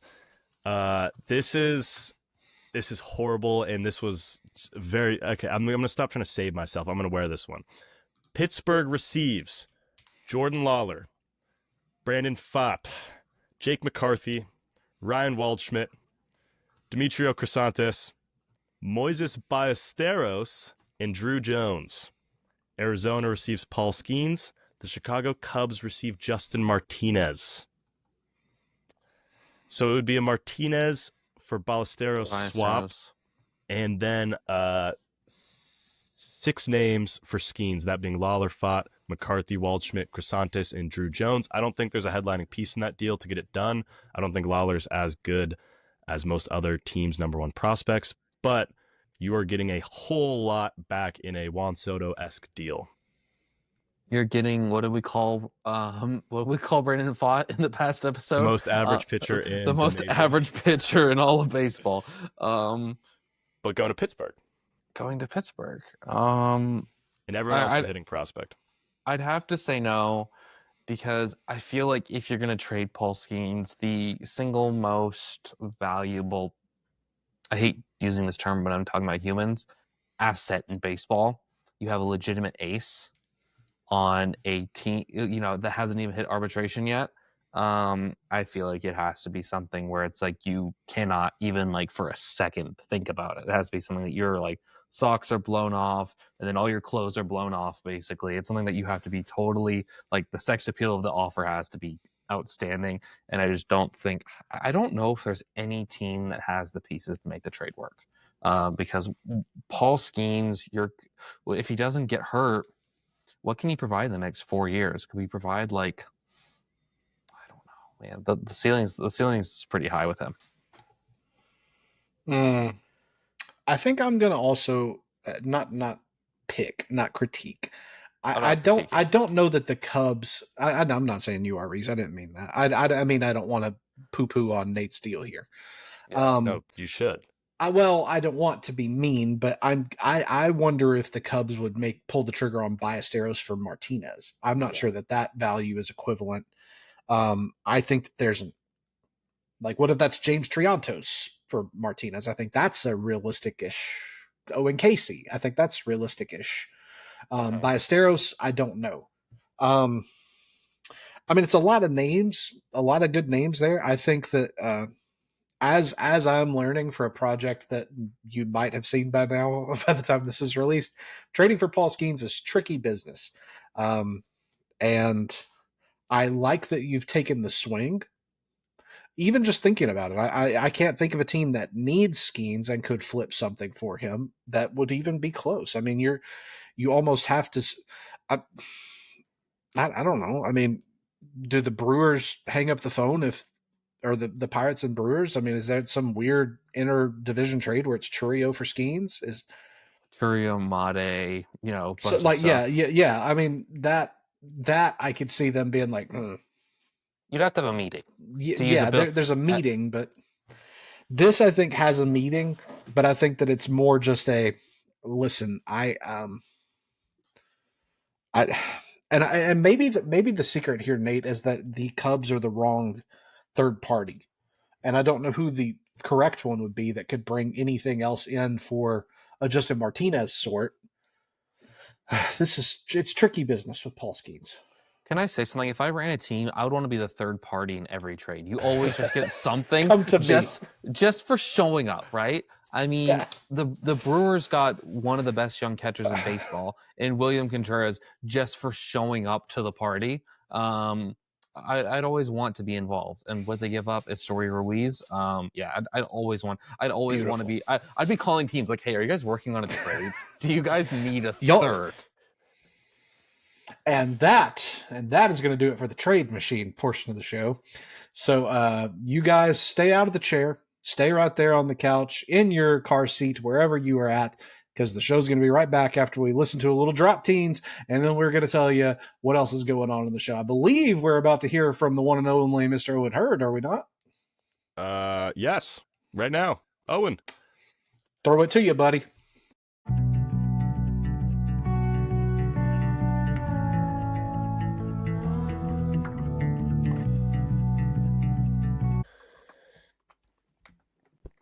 All right, everyone. And we are here with the Owen Hurd from Prospects Live. How are you doing, Owen? I'm doing great, Nate. Thanks for having me. Yeah, man. We're excited to get you on here on episode 4. So you're one of our first guests, and I think it's good that we got you on, and we got the young guy pod right now. This is the youth of Prospects Live talking. How long have you been with Prospects Live? So I started in January, so this will be around 4 months now, I want to say. Great. And then just for the listeners, what do you kind of focus on with your work at Prospects Live? I've dabbled in a little bit of everything, but definitely I would say my focus is a bit more on the pro side, whether that be kind of prospect reports and team reports, or kind of articles. Like I did a breakouts piece that was kind of focused on minor league baseball prospects, and I do occasionally do some live looks at Big Ten baseball, whoever Indiana has got in town usually. So you're a student at Indiana, correct? Yes, just finished up my sophomore year. Okay. Devin Taylor guy? Yes, although I probably like Corbin Dickerson just about as much. Okay. Yeah, absolutely. I know we're trying to get Devin on the pod, but I know we have him ranked pretty highly as far as outlets go on our kind of mock draft stuff. So I saw he reposted us on Instagram. Yeah. I've had some DMs with him trying to get him on. It's a busy time, right, with kind of championships coming up, but he's a heck of a ball player, man. Okay, so let's just yeah. So let's just kind of get straight into the prospects. First of all, I want to shout this out early because I think you're one of the best Twitter/X follows around. Do you want to shout out your socials? You're super active over there talking baseball. You got good reply game, right? You got jokes too. Where can the people find you before we start? Yeah, I really appreciate that, and I actually take a lot of pride in just trying to reply to as many as I can. Obviously, you can't get to everybody sometimes, but I feel like especially with what I did today with my sell highs, if I'm going to put something up there that may go against the popular opinion, I'll be damned if I can't just get up there and explain my reasoning behind it. Just talk about why I feel that way. But you can find me on X. It's at Owen_FBB for fantasy baseball. Do a lot of kind of prospect blurbs and fantasy baseball content. Yeah, man. Yeah. We'll get into kind of our conversation on X later when we talk about these Rookie of the Year races, because I got a point of contention, man, and we're not above a little back and forth in this podcast. But we'll start off on a sadder note, I suppose. Charlie Condon, man, he's coming back from injury. He's in the complex right now. We haven't seen the breakout yet, and actually, before we even get there, listeners should know we are recording this about a week before that this episode gets released. We're recording this on May 18th, so things could change, right? A lot can happen in a week, especially for a guy like Charlie Condon. It could click any time now. But as of right now, he's been struggling a lot, and I want to hear your take on kind of where he's at in his career and what you can expect from him going forward. Is he ever going to be a top 100 prospect again? There's a lot of questions. Yeah, I mean, just I guess one of my first takeaways just in what I've seen from him that's been out there is this doesn't look like a college prospect. This is somebody struggling against breaking pitches in the complex league. This maybe looks like, somebody who reclassified in high school and was young for the class. So I think that is definitely an immediate point of concern. Obviously, coming off the wrist injury, got to give a little bit of leeway there. Maybe there are still some nagging effects to that. I think upside and talent alone still keeps him in that top 100 for me. He's not someone I'm going to completely write off out of that yet. I don't really weigh team context much in my ranks, but I think he is somebody who can be an absolute beast in Colorado, especially in Coors Field. but yeah, he is somebody who has been falling for me my past couple updates, and someone who will probably continue to do so if he can't at least get some positive trajectory going for him. Yeah, like obviously one of the best college players in recent memory, and with the power and everything, you thought the profile would fit so well, especially for a team like the Rockies. You're like, they Yeah. finally found a guy that would maybe fit their field / their team. And then we see the statistics just take a full 180 from where they're at in college. Like, he was walking way more than he struck out in college. His contact rates were so much higher. And now I'm looking at a guy who granted, he's been kind of hurt his whole minor league career, but he's walking at a 4% rate. He's striking out above 30%. And these are things that, like, I am not sure you could have predicted coming out of college based on where he was at and being the third overall pick. And I honestly just feel for Rockies fans at this point because they can't catch a break. Yeah, one thing I'm a little disappointed at myself on is I wrote him up. It was an article that I did for a student journalism outlet here at IU. It was breaking down Condon and Bazana, who at the time I believe it was May ahead of that draft. So who would be the number one pick? And those two were the two favorites being thrown around. And one thing that stood out to me about Condon is he's a shell of the hitter that he was at home on the road. I think I don't remember it exactly off the top of my head, but I think I want to say it was like 340, 350 at home and like a 160 to 170 hitter on the road. So that was immediately something that stood out as concerning. I know there were kind of there were a lot of allegations going around Georgia's program at that time. I'm not sure if that played into it, but that was definitely something that I kind of am beating myself a bit over about, just not kind of being a bit more concerned about that going in. Yeah, absolutely. And it's something we don't think about often for a lot of these college guys, or especially the prep guys. You're going from living in your parents' basement to some random small town in low A or whatnot, or the complex. And yeah, I think that's a really good point. And I think that absolutely matters when talking about Condon, especially in the context of him previously. I'm actually going to skip ahead in our sheet here a little bit and talk about two more kind of Rockies outfielders, Jared Thomas and Robert Kalaz. So we've seen kind of both have their hype. I would say Thomas is kind of going through it right now, obviously. And Robert Kalaz is someone I know you've been super high on in the past, me as well. I believe he broke into our top 100 prospects at Prospects Live, in large part because you and me ranked him so highly in our lists. So kind of give me a breakdown between those two. I have a feeling I know which one you prefer between the two, but I'd like to know your thoughts on both. Yeah, I'm a big Robert Galaz guy, as you said. I think there is. I've said this in the past, and my opinion is still pretty unchanged here. I think there is superstar upside with Galaz. This is somebody we're talking about 117 mile per hour exit velocities as a 17-year-old. That's really unheard of potential plus raw power. And like, I think, not to throw a lofty comp out there, I try to stay away from player comps, but that reminds me of kind of Vlad Jr. type power coming up in the minors. I do acknowledge there's a lot of concern with his ability to hit breaking balls. I think that's definitely a hole in his game that he's going to have to refine. The BABIP was really unsustainably high, so the hit tool is a lot shakier than the average can indicate. But I do think, like, raw potential and upside, he might have one of the highest in the minor leagues. So if I had to pick one, it would definitely be Claus. I do really like Jared Thomas as well, though. Probably I've really warmed up to him a bit more than I was coming into the draft. I think when he was drafted, I kind of saw like a solid big leaguer, maybe not like a franchise cornerstone type player, but maybe that like Jock Peterson, Brandon Belt type solid hitter in the middle of a lineup for the future. But I've been really impressed with Jared Thomas. Like, the contact has been better than I thought. Power, I think there's 25 home run pop there. So I think Thomas is definitely somebody who can crack my top 100 if he can continue this in the upper levels. 100%. Yeah, I agree with you wholeheartedly there. I mean, Kalaz has the superstar potential that maybe someone like Thomas doesn't. But there's way more concern. He kind of has a little bit of Lazaro Montes to him as far as a little bit, double plus power with the hit tool that we're just not quite sure about yet. And obviously Montes is still kind of hanging around, probably moving up to Double A soon, whereas Kalaz is only in his second stint in Low A right now.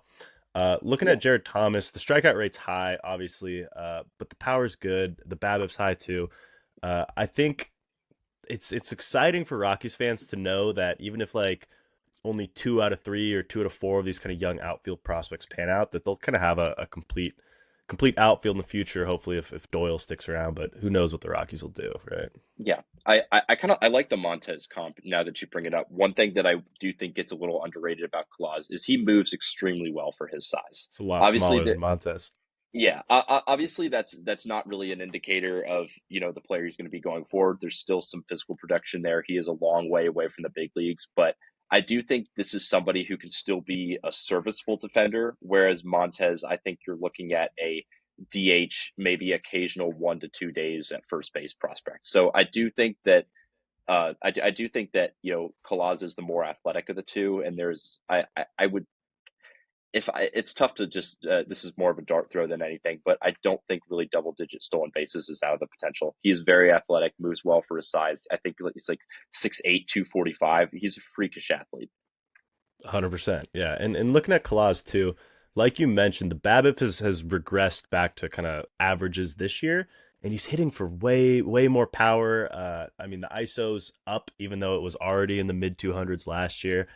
So I think the breakout's legit, and he's someone I haven't heard about as much this year. So I'm kind of glad we're giving him a little shine here. Moving on to our next prospect. This is someone who I've had highlighted all year. He was in a super notable trade this offseason. Braden Montgomery is absolutely tearing through minor league baseball, looking like he is, just a promotion or two away from the major leagues in the next year or so. What do you think about Montgomery and ceiling, kind of floor? What are your thoughts there? I'm a big Montgomery guy. He was top 70 for me post draft, so I would consider myself one of the kind of earlier ones on him. And I said when the Crochet deal happened, this is the guy that's going to hurt the most losing for the Red Sox. Very toolsy prospect. I don't really think there's a glaring hole in his profile. I think there's plus game power there. I think the speed is solid. He's a Gold Glove caliber defender. He does a lot of things well. I'm not sure I'm quite in on the superstar upside, but I think this can be a multi-time All-Star MLB outfielder. So I think Montgomery is going to be a very fun player to watch. I mean, I'm definitely one of those players where I try not to get too carried away with college prospects in the lower levels. At the end of the day, I'm kind of one of those. I want to see how it plays in the upper levels where they're against more kind of age-appropriate competition, but I mean, he's hitting 350, OBP near 440, 660 plus slugging, sub 17% strikeout rate, near 13% walk rate. There's a lot to like about the profile for sure. I mean, he got better after promotion, which is something you could only say could happen to a kind of elite college prospect. I always loved Montgomery in college. He was kind of one of my guys for a couple of years there. There's always some like two-way player kind of buzz around him, and I think one thing that'll be interesting to watch moving forward, which could kind of separate him from, superstar and like borderline all-star, is if he can stick with the bat on both sides of the plate. Because I know there's been a lot of talk throughout his college career, their stats too. The lefty or the righty swing is just not quite near the same level as the lefty swing is. So I think that's something kind of to look at moving forward. Obviously, being a strong side guy, like he'll get plenty of run. But if he can't stick against left-handed pitching, I think that kind of limits the ceiling a little bit. But we'll kind of have to see. Yeah. I mean, he's still only 22. I'm glad you did bring that up because he's running a swing and strike percentage just over 15%, contact rate just over 70%. I don't think that's like I don't think that's a like fringe to subpar hit tool, but that's not great either for a college prospect in high A. So a part of me does wonder if, I think the White Sox will see this as, we are getting the best Braden Montgomery from the left side of the plate. 100%. I think the stats, I think he's a more of a 270 hitter if he's just swinging from the left side compared to the, lower 200s that he might be. But I think there's an outside shot that he's an opening day guy for the White Sox next year. I mean, they don't really have much to lose. At the same time, they don't have much to gain from bringing up that fast. But so far, he has shown that he should be in the upper minors already. Agreed. Moving on to our next guy, Aiden Smith. So this is your guy, in my opinion. This is the most I've seen you talk about a player probably ever, especially this offseason. The hype was unreal for Aiden Smith. Not having a bad year, maybe not having the breakout guys like you and me predicted. What are your thoughts on Aiden Smith so far? Are you worried, or are you still, buying stock? I'm looking to buy where I can. I do have a good amount of shares already. I think I own him in about 4 or 5 leagues. So Yeah, I'm not too concerned at all. I think the performance doesn't really it doesn't move him down. He's someone who's remained pretty steadfast in that 30 to 40 overall range in my ranks. I think the hit tool is a lot better than I thought it was coming into the draft. I was actually impressed with how he looked against off speed and secondaries last season. I mean, he's special speed, special defender, which I think that kind of gives him a bit of a floor too, comparatively to some of those upside prospects. But I think this is someone whose upside I view in the similar light of Max Clark, and where I think this can be a 20-40 guy in the MLB with an above average hit tool. So, and I think if there's any system that's going to bring that out of him, it's going to be the Rays. I think the Max Clark comp is definitely interesting. I think Clark is one of the most advanced defenders for his age I've kind of seen or whatnot. But Aiden Smith is the speed is next level. I don't think people necessarily understand how damn fast he is. And the power is not bad either. So I think 20 home runs, 40 stolen bases, and you're obviously over the moon, especially taking him from a team like Seattle, who drafted well when they picked him up in, I believe, the 4th round. Absolutely. Yeah, this was a 4th round. He kind of caught my eye. I look a lot at the slot values when it comes to drafts, less at kind of the rounds.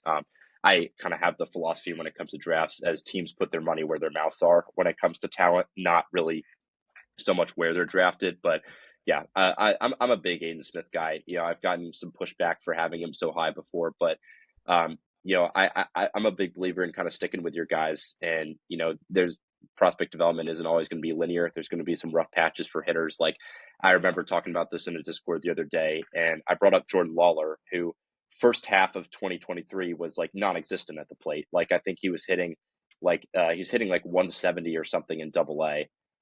So I think it's I'm buying the talent definitely with Smith, and it's more pull side power for now, but the EVs are really strong for his age, and I think there's some room for the hit tool to develop as well. So big fan of Aiden Smith. Yeah, I mean the contact rate has only dropped about 3% when making the jump from single A to high A, which is not bad for a guy of his age, especially a prep guy. The strikeouts have jumped quite a bit, but I think we're kind of in watch and see mode with Aiden, and you'd hope to see those kind of regress back to his career norms or whatnot. But he's going to be a guy who punches out, and that's okay when you do everything else really well. Yeah, agreed. All right, moving on to our last kind of segment here for prospect talk. I want to know your thoughts on the NL and AL Rookie of the Year races. Who are your front runners right now? I think AL is more exciting than NL as of right now. I've been saying that for a long time, but it's going to come to fruition. And this is also where you have to defend yourself against your claim of selling Jacob Wilson. Okay. So I will clear just for some context. I did pick Jacob Wilson as my AL Rookie of the Year pick. I do still stand by that. The hit tools, I think you could argue he's already one of the best pure hitters in the MLB. The zone contact is absurd. And my premise on selling him was from a fantasy standpoint. I think this is a better real life player than a fantasy player. This is someone who still has a lot of value in points leagues, but I think when it gets to those Cats Roto leagues where you're looking at a guy who's going to stand out in one category, and not really excel in any others. The EVs aren't good. The launch angle isn't good. I don't think this is somebody who's going to hit for more than 10 to 12 home runs. I think it's very much a Luis Arias profile, and I think the perceived value is higher right now for fantasy. So that was really my not that he's going to regress or anything like that. That was kind of my argument for more of a sell. And I did just flip him for Yuri Perez in a 12-team dynasty that I'm in. So very happy with that, and not a knack against him at all. I still stand by him as my AL Rookie of the Year pick, but I think when you can get that kind of value back, especially in a cat league for a guy who's going to be a standout in one category, that's something I'm going to consider. I think the walk rate is going to hurt his OBP a little bit, and it puts a lot more pressure on his bat to sustain the average. And still, I think you're looking at more of a maybe 300, 340 OBP. Not bad by any means, but I don't think it's going to be that level of OBP to where it can offset the lack of power, not much stolen base upside, and hitting near the top of the order. I don't think the RBIs are going to be too plentiful either.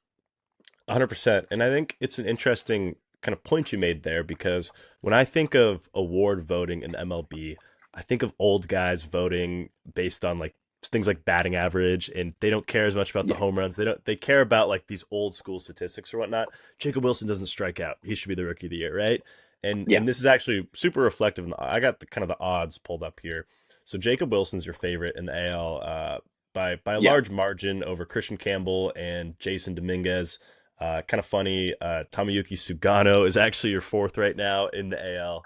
And as far as the NL race goes, it's absolutely wide open. Going down the list, Agustin Ramirez is leading by a narrow margin over Luis Angel Acuna, which is something that's an interesting one right there. Roki Sasaki in 3, tied with Dylan Cruz. AJ Smith-Shawver is at number 5 with Bubba Chandler at number 6. Do you have any thoughts on that NL race? Because there is not a clear favorite at all right now. Yeah, I mean, I think going into the year, it was Roki Sasaki by a large margin as the favorite. I think, a lot can change in a couple months. And I think Ramirez, who you mentioned, has got to be up there. I'm a little lower on Acuna. He doesn't really, he strikes me as more of just a utility type. That's not really the kind of profile I'm interested in, even for an award like Rookie of the Year. I think AJ Smith-Shawver, as you mentioned, has got to be up there in those top 3 right now for the favorites. I think Drake Baldwin is another one. I think realistically, this could look like the Harris Strider year for the Braves when they had those top 2 Rookie of the Year finalists with Baldwin and Smith-Shawver, in my opinion. Ramirez has been great. The playing time is there. The opportunity is there. I think he kind of lost a lot of shine with that trade from the Yankees to the Marlins, but he is very much still a legit catching prospect, and I think one who's going to get a long look at the MLB this year. So I would say, I would say Smith-Shawver, Baldwin, and Ramirez are probably my top 3 right now in that order. 100%. I think Ramirez is the safest bet just due to the runway he's going to get this year. And if he can hit 20 home runs, I don't see anyone else in kind of that NL race doing that. I've been banging this drum since the preseason, and I don't think it's going to happen. But not that I'm a betting man, but I did place some bets on both Bubba Chandler and Andrew Painter to win that award in somewhat of a Skeens-esque shortened rookie year. And I want to know your thoughts on that. Do you think Bubba Chandler is going to get called up soon enough to kind of take over a race like this, or someone like Andrew Painter? Do you think they even have a chance, or are my slips just kind of dead already? I think Chandler absolutely has a chance. I think when the term frontline upside when it comes to pitching prospects is thrown around a lot more than it should be. People have their guys that in reality are probably number 3 starters in the MLB if everything clicks, and they're throwing around the term frontline upside. I think Chandler is one of those. He truly has front of the rotation potential, and I think he'll be up in May. So I do think that realistically, looking at that trajectory Skeens did, where if he comes up this month and he is that good with how wide open that race is, he is definitely someone who could run away and get to the top of that race. I'm a bit more weary of Painter this year. I do think that he is more, if anything, they've said they're not going to bring him up to pitch out of the bullpen. I think that also means they're going to be more careful with conserving his innings. I think if anything, this is somebody you're going to look at who's up in July, and probably maybe you look at like maybe a half season Jared Jones route, if that makes sense, to where you're going to get some starts in the second half, but there's a chance that he is shut down in that final month or so just to preserve those innings. I think really next year is going to be the year where he's at the top of that Rookie of the Year conversation. But I do think Chandler is very much a caliber pitching prospect who can come in and definitely get into the top of that award. 100%. Yeah. Moving right along to our next segment on the show, we're going to go kind of rapid fire here with buy or sell. I want to know your thoughts on a couple different situations we have brewing, both minor league and major league. So our first buy or sell is, are the Athletics a pitching lab? I think it's interesting because they're definitely, they don't really have that can't miss pitching prospect that I feel like you associate with those pitching labs, whether it be the Pirates have done really well at this pretty recently and getting those like premier like can't miss arms. But I do think that realistically, I think they've become one of the more underrated teams when it comes to pitching development. Gage Jump is my favorite arm in that system. He's somebody who's cracked my top 100, and I think realistically could get into my top 50 by mid-season. the stuff has just looked great, especially since turning pro. The stuff, it's looked a lot better. I think there is the fastball is plus, in my opinion. I think there's 2 above average secondaries in there. Are already in Double A too, which is great to see, and doing great there. 12.4 strikeouts per 9. This is not necessarily a small sample either. We're looking at 6 starts, 7 games, 37 innings pitched. The FIP and the xFIP back up the sub 2 ERA. So I'm a big gauge jump guy, and I do think that the A's are a team where I said this coming into the year. I love the lineup. I think the lineup alone, if you're looking at lineup alone, this is a team that can sneak into the wild card. But my question has always been, is the pitching depth going to hold up? But I think going forward, I'm very excited about the future of the A's pitching.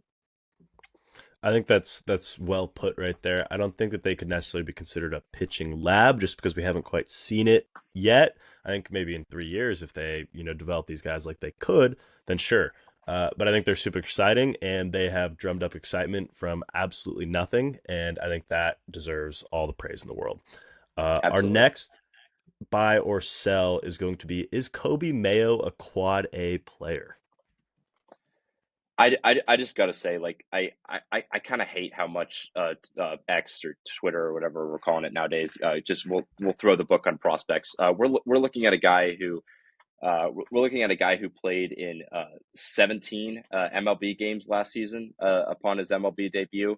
And yes, the line was horrendous. I'm not going to dispute that. Like sub 100 average, sub 200 OBP, like sub 100 slugging, near 50% strikeout rate. That's really bad. But I think there are often lofty expectations put upon even top prospects, and you have to recognize that few of these guys, if any, are going to hit the ground running upon their MLB debut. Not every MLB prospect is going to be a Paul Skeens or a Drake Baldwin, or really just a very well-developed prospect, nothing left to prove in the minor leagues, who can hit the ground running in the MLB. So I'm still very much in on Coby Mayo. I do think there is the potential for him to be a top 10, if not top 5 future option at third base or first base or wherever he comes up. And I do wonder, with kind of where their season is going, I don't think Ryan Mountcastle has much of a leash at all. I do wonder if sooner rather than later this can turn into let's see what we have in our young guys. And I do think Mayo is going to be a large piece of that, and we're going to get a much better idea of the kind of player he'll be going forward this season. I think the Orioles get a lot more fun when they choose to sell off some of their older talent at the deadline, if they choose to do this, and get some pitching back for that. And you bring up someone like Mayo for the long haul. You give kind of all these guys, Dylan Beavers, right? They got plenty of guys who could make that jump now, who are blocked by a good line. Like Ryan Mountcastle is a good MLB player, but is he good enough to warrant playing him on a bad team? I'm not so sure. I think another thing that I kind of think about with Mayo is, man, he's been really hyped up by a lot of different outlets. At Prospects Live, we had him at number 25 on our top 100. I thought that was a much better placement of Mayo than a lot of these other outlets that had him at, in the top 10. I've seen top 5, stuff like that. I think he's more of a top 25 player, and I think the expectations should be more aligned with that rather than this, surefire top 10 guy, can't miss. With that being said, I want him on my Mariners so badly. I'll trade you Emerson Hancock for him, and that's a deal right there. Yeah, I think I agree with what you just said, and I too was guilty of moving him up a bit, probably higher than I should have last season when he was just tearing up AAA as a 21-year-old or 22-year-old. Sorry, I think I had him. I think I had him 8 or 9 at one point, and probably July or August last summer. So this was a little bit pre-call up, but I think he's either 21 or 23 overall now, and for me, and I do think that I think he's more of kind of that top 25 prospect than he is. Like just looking at some of the stats, don't really have a ton of questions about the power, but the kind of the K rate in the kind of mid to high 20s in the upper minors, I do think that's something that kind of keeps him out of that top 10. And then just looking at the average, like the line was great, 287, 364, 562 in 24 in AAA. But realistically, if you're looking at that as a big leaguer, I think you're looking at maybe like a 250, 310, 320, 500 player. Not bad at all, but I do think that that's someone that the industry did get a little high on at times. I think the floor is still a really good big league contributor, however that may be. Moving on to one of our last kind of buy or sells here. Tyson Lewis's 119 mile per hour exit velo. Yeah. So just to add something to this, I did see from a couple people it was clocked at 115. I'm a bit wary of kind of data down there as well. But I like Lewis a lot. Like I think you're looking at a potential plus power plus speed guy, and you know it's a very these profiles kind of interest me, especially looking at this from a prep talent. You know that's a fun. I think at worst you're looking at a fun MLB contributor. Maybe like trying to I don't really throw around player comps too much, but um, maybe maybe like a Jordan Beck, Zach Veen type at worst. I feel like, but yeah, I like Lewis. He was one of my guys kind of heading into the draft. You know, kind of a guy that you know outside of that must draft in those first year player drafts, he was right in that next tier of me in those medium to deeper size leagues. I was looking at him in round 2, round 3 of my first year player drafts. And obviously very limited sample so far, but he's looked great in the complex league, and would love to see him get a bump to low A later this season. Yeah, and I think he will. Second to last here, buying or selling Jack Caglione playing in the playoffs this year. Buying. I think the only reason he's down right now is just to give him more experience in the outfield. You know, that is going to be the path for him with Vinny Pasquantino at first base. And I do think that looking at that lineup right now, that it is really only a matter of time. I think a June, July call up is very much in play for him. But I think, you know, if he could show he can hold down that outfield, there's really nothing blocking him there. Hunter Renfroe isn't going to stall a Caglianone call up for, you know, a late cup of coffee. But I got to say, Cags, I was a little bit concerned about going in and just how quickly is this guy going to ascend as a pro. The chase rates definitely concerned me in college. I was definitely a big fan of the power, but I think going in, he was more of a guy. This is somebody I can see in maybe taking the more of the Dylan Cruz path, if that makes sense. So about like a year in the minors before coming up. But Cags has been really impressive so far. I think he's established that it's not just plus power, but it's also a solid hit tool too. And I think, you know, that looking at that team now, that there's going to be a spot for him sooner rather than later. 100%. That also hinges on the Royals making the playoffs, though, which I do think is probably a pretty good bet at this point. All right, my last question for you, and I could do this all day, man. This has been awesome. Time's flying by. Sebastian Walcott, top 5 prospect. I'm buying this. Yeah, and I think I've said this before that him and DeVries are my top 2 favorites to be the number 1 overall prospect going into 2026. It's really special what he's doing in Double A as a 19-year-old. You don't really see many players that are just doing what he's doing. The average may not stand out, but you know the 12% walk rate is really interesting. So is the just under 22% strikeout rate. We know the EVs, the power is legit. I think there's going to be some speed there too. So I think like, and just him being 19 and Double A, he's handled just, you know, they've definitely been on more of an aggressive track with him, and you know he's been very unfazed by that.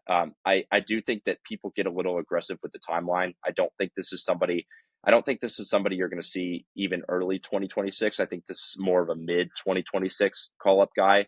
So if I'm not mistaken, he'd be 20 at that time. But when I think, you know, I've seen the Tatis comps, which, you know, I think realistically, you know, I try to look at that as like a 90th percentile outcome with Walcott, but I can really see that the power's there. He's handling a tougher level pretty well at a young age, and really the tools are just extremely impressive. I think he's really a few graduations away from being right in that number 1 overall prospect conversation.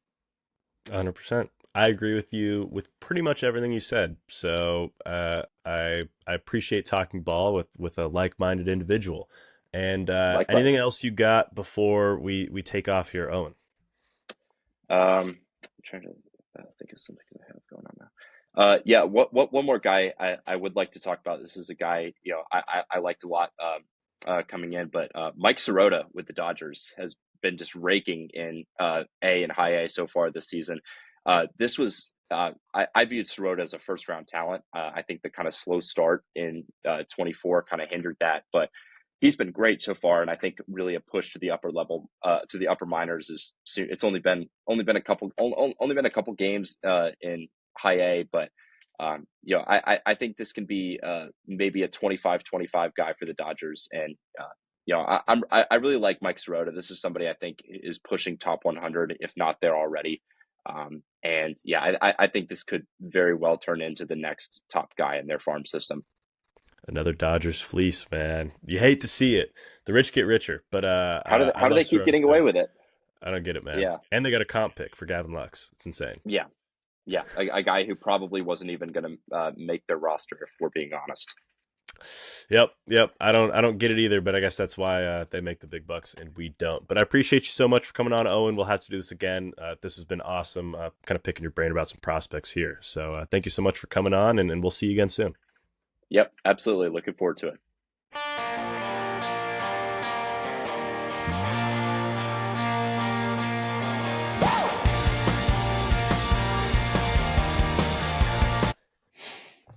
And we are back from our little break right there, and we're going to finish this episode out on a even more chaotic note, most likely, knowing us three.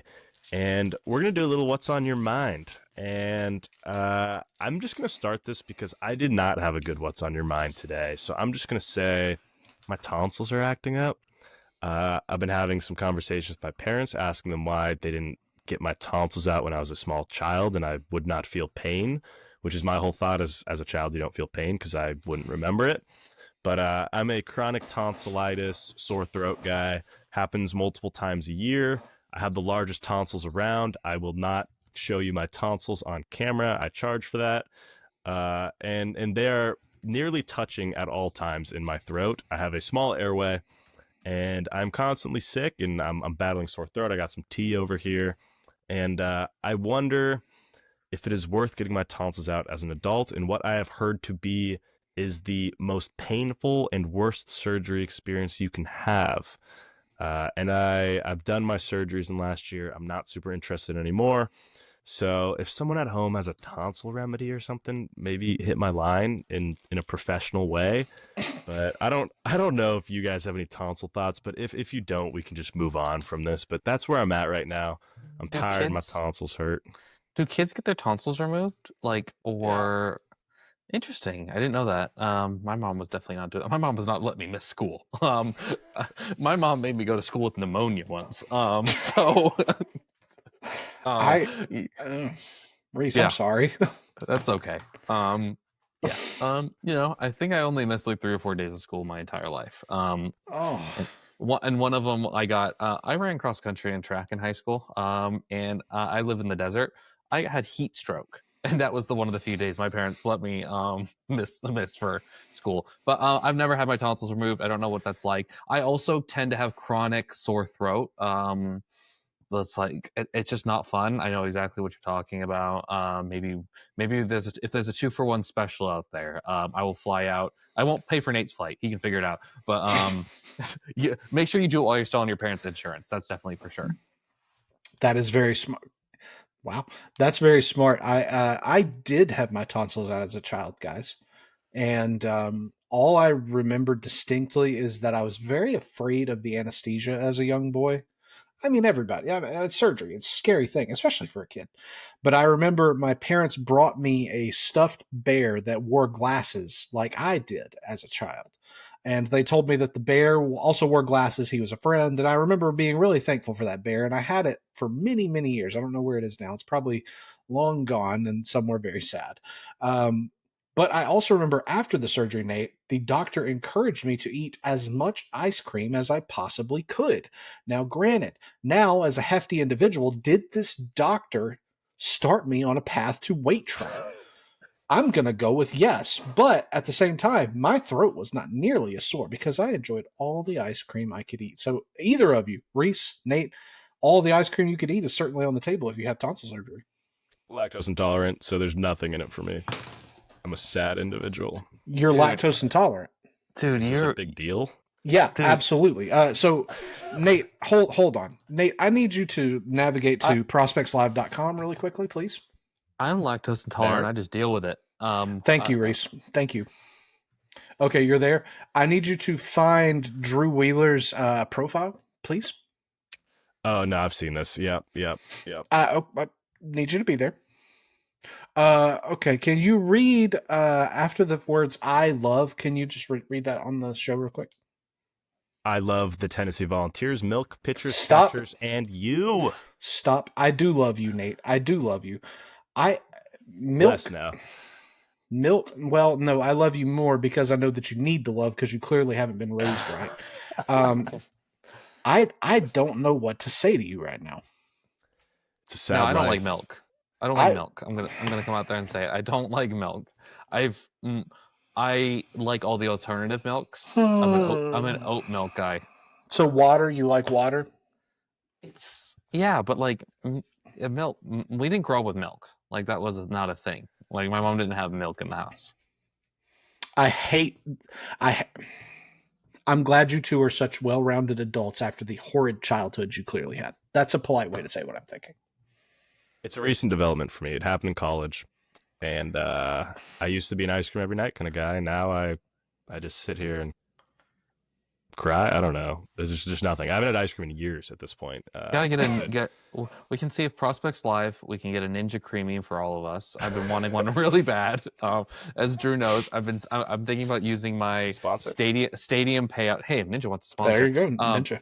I've been debating on using our stadium payout for a grill. Maybe I'll buy a Ninja Creamy, and then we can develop all these milkless ice creams like sorbets and stuff. Because, horrible.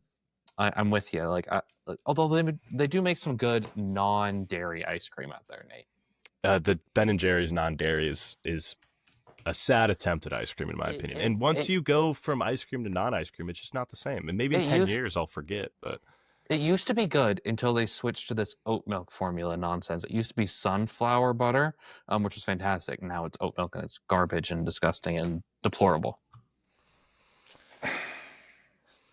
I'm okay. Okay. I didn't realize this was such an upsetting thing for you, Drew. My wife has asked me the question multiple times. Rank the things you love on this earth, and she puts herself milk. Yeah, okay, my wife puts she's like, okay, herself, our dogs, baseball, milk. She's like, these are your favorite things. I don't disagree with her. How much milk do you go through in a week, Drew? We typically buy 2 gallons of milk per week, and it is gone. If I have milk remaining in the fridge, on the next time we order, like at the next grocery order, then it is. I have not spent much time at home. Interesting. Are you a glass of milk with every meal, sort of? I'm just curious. Oh, no. I'm trying to get in the mind of. No, are you just a glass of milk on its own? Like, are you one of these people that mixes milk with their soda? Talked about with Daniel, with Dickinson, like swig. No, it's not a swig thing. Milk with breakfast, milk with dinner, milk with sweets. Obviously, I mean, I just really enjoy milk. It's always been something I've greatly enjoyed, and I've gone from 2% to 1%. So I mean, cutting out a lot of the fat now, which is great. Still for the same great taste. I don't, and I'm sure you guys know. I'm saying this mostly joking. I can't believe when people don't drink and don't like milk, but. Rhys, as you well know, one of my favorite things I did in the last year was our trip to Fort Worth for the Futures Game, All-Star Game, Draft, all these sorts of things last season. At our one stop at a Walmart to have things at the Airbnb, milk was one of the things that I purchased. I purchased a bag of chips, milk, and bagels. I respect it. I don't like milk. I don't know if I like any drink coffee. I'm a big coffee person. As you guys know, I take 2 shots of espresso before I jump on and record. Not when we record these shows up. These are in the evening. Okay, I did not know you were such a big milk guy. Yeah, I am. I hate that. I hate, Nate, that you are lactose intolerant. I hate it too. I will say. I once spoke to a guy on Xbox Live who told me he was allergic to peanut butter, and I said, "Well, if I were in your shoes, then I know my preferred way to die is just a delicious PB&J." And so, in your case, I guess if you're, I mean, depending on the level of terribleness of it, I mean, glass of milk could be an interesting way to go. Kill my butt. Sorry. No, Sorry. no, it's okay. If you're gonna use the phrase "kill my butt," this is the episode to do it on. I don't know how to word this, but yeah, it just runs through me, man, and that's not what I want to be. I don't want to be that guy. Rhys, what's on your mind? What's on my mind is overrated animals. Overrated animals, huh? Yeah, I have beef with animals. Okay, so I'm going on Like TikTok. cows? No. I have no problem with cows. Cows are great. Beef with animals. Yes, I see what you're doing there. Okay, so I'm on TikTok and someone's talking about underrated animals, and someone brings up the flamingo, and I can't disagree more. The flamingo is maybe one of the dumbest animals that we see at the zoo. It has weird knees. It smells bad, like really, really bad. It's not even as pink as you think. Great. If it rhymes, it has to be true. And I'm just wondering, are there animals that you guys don't like very much? Because I don't like koalas. They're one of the dumbest animals on the face of the planet. They have this built-in mucus because they have a built-in helmet because they fall from trees. My granddad in Australia, there was like a little bit of a time where they had fake trees, and that was a big deal. My granddad put some fake trees in, and he was having dead koalas in his yard because they only eat one thing. So yeah, overrated animals. I just wanted to talk about some animals that you guys think is overrated because last time we did a fruit draft, and that's when we made Will lose his mind. Will went from even keel, calm. I was like, this dude is like, he's someone I could trust under pressure. The moment Nate and I jumped on him for liking cantaloupe, he lost it. I heard that. I've got to listen to this episode. I'm due to do it, but I heard that. So Rhys, I'm curious, what sparked this? Was it the flamingo comment? The flamingo being an underrated animal, seahorses being underrated. Seahorses are not underrated; they're kind of overrated. They're gross. Okay, hold on. Rhys, let me ask you this: are you aware of the distinction that seahorses hold in the animal kingdom? No, I do not know the distinction. You are a creator. You are a male creator. Are you not? Mm-hmm. Yes, I'm a male creator. And this is nothing towards females or anyone of non-binary gender, any of those kinds of things. This is just about being a male creator. Seahorses are the only male animal on planet Earth that is the gender that gives birth of their species. The male gives birth, the male seahorse. I did not know that. That's something new every day. A seahorse is a majestic creature, a life-breathing creature. I would hardly say it's overrated. Okay, so then maybe I'll rethink about that. I don't know a lot about seahorses, but flamingos, I'm 100% convinced. Overrated. One of the, like, when you go to a zoo, are you like, man, I really love the flamingo exhibit? Like, it's a waste of space. I don't think they should go extinct by any means. I just don't think that we need to be talking about flamingos being cool. The plastic ones that people put in front of their lawns are cooler than the actual animal. Ooh, shots fired. Nate, where do you fall on the flamingos argument? Me and Rhys talked about this a little bit before, and I would tend to agree. I think animals that are overhyped are hard to come by, but they're often the ones who have strange anatomical features. I would lump giraffes into this mix because on paper, are giraffes that much cooler than just having a long neck? Are flamingos that much cooler than standing on one leg and being pink? I prefer my animals to be versatile. I like big jungle cats, I suppose. And I am also an animal lover. I don't think there's that many overrated animals, but I think those that are I think most zoo animals are pretty mid, if I'm being honest. I would so much prefer to see big cats and stuff like that than, like, I don't know if I'm an elephant guy, really. Definitely not a insect guy at the zoo, but now I'm going off of animals altogether. I don't have strong opinions on this, though, Drew. I'd love to know what you think. I'm an aquarium guy, by the way. I prefer. Aquariums are cool. Yeah, I'd rather go to an aquarium than go to a zoo any time of the week. So I truly hope If this needs to be cut off the episode, feel free, by the way, Nate. I truly hope that one or both of you are considered or are able to join the summer trip to the draft and that whole weekend and that whole week. If you're asked, if you're able, I'd love both of you to be there. Primarily, now that you say that, Rhys, is because I was thinking if there's any off time at all, there's a fabulous aquarium in Atlanta, and it would be a great treat to go to that. Anyhow, I'm planning on going to the aquarium that was featured in Finding Dory, Really? the Monterey Bay aquarium. I'm very Is that excited to cool? go. Yeah, this summer. So I'm a big aquarium guy. I find the ocean to be fascinating. I do too. I don't know if we're But not jumping back in flamingos. here or what, but I do have two, and I'm with you. I think flamingos probably do get a little bit more hype than they're due. I like that you said they're not even that pink. Never really thought about that, but I really am. That's kind of stuck in my craw now. They really aren't that pink in real life. Like I mean, I'm sitting here twiddling a pink pen, and as you said that to me, I'm like, no, the flamingo does not equal this. So good call, with you there. I do have two animals that I think are overrated. I'm going to pitch that to you guys. I'll start with the spicier of the two, Rhys, because I do like knowing that you are an ocean head like myself. I think dolphins can be overrated in the sense that, like, if you ask 10 middle school girls their favorite animal, I think 6 of them may reply dolphin. And I think that in that circumstance, they are overrated. And again, I feel like that's now just me picking on middle school girls.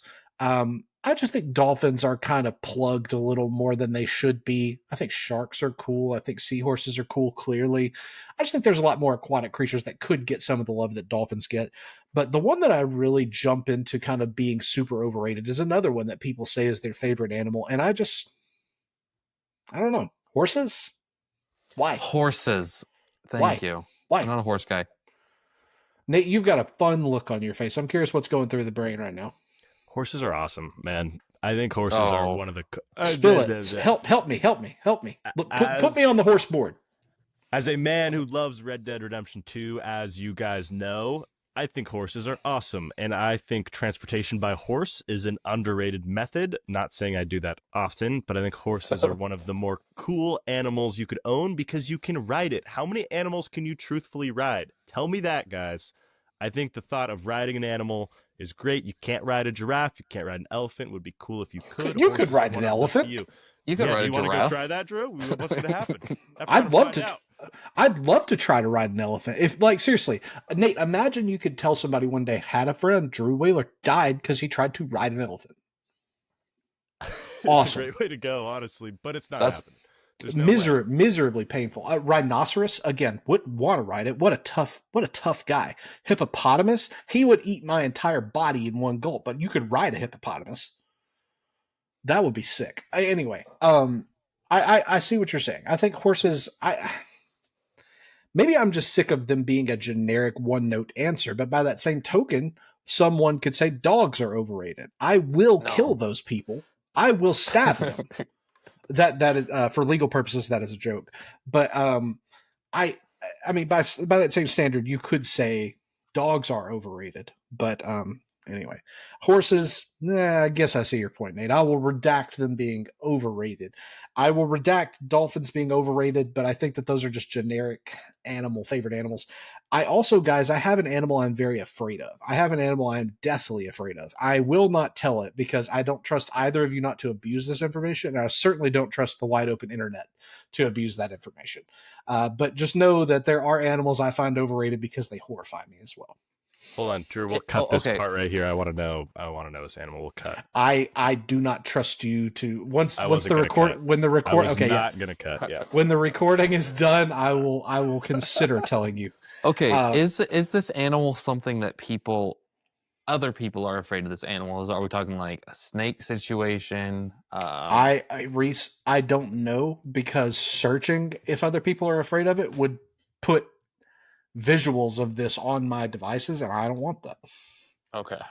I have gone so far as to, when I see it on the Twitter machine, I click not interested in this post. I hit the block report. block report full night. No, not quite that. I'm trying to retrain my algorithm because I am one of the sickos that sits on the For You page. I stay on For You. Yeah, I am a sicko.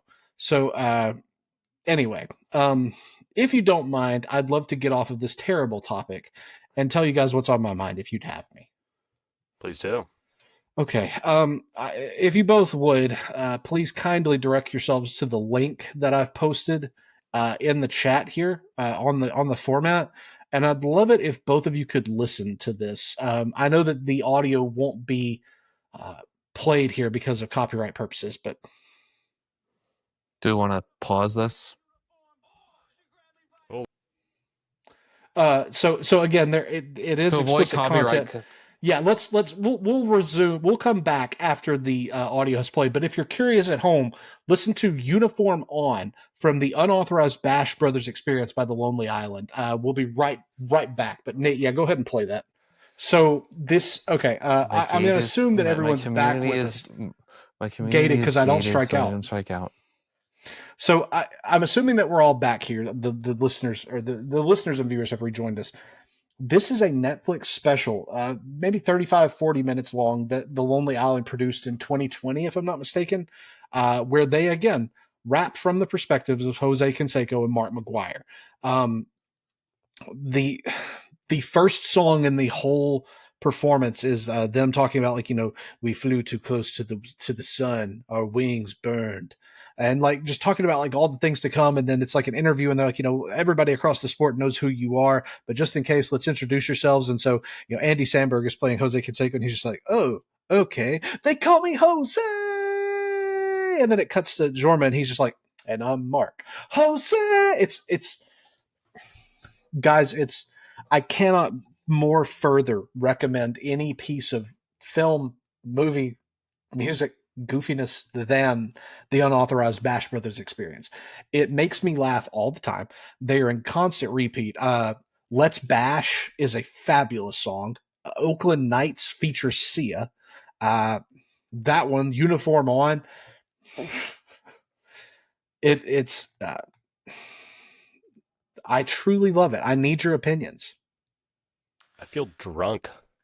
I feel like I don't know what I watched. Because I need to watch the whole thing. You need to see it. The visuals, Rhys, not just hearing it, really sell it. Okay. That'll be. I'll do some podcast homework. Thank you. I'll watch it this weekend. I need to catch up on a lot of shows. Apparently, The Last of Us, their second season just wrapped up. I'm so out of the loop on television. Apparently, Andor came back.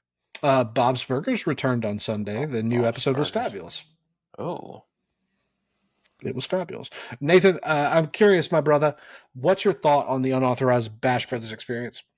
Awesome. Something I didn't know existed, but I needed in my life. I am a huge Andy Samberg guy.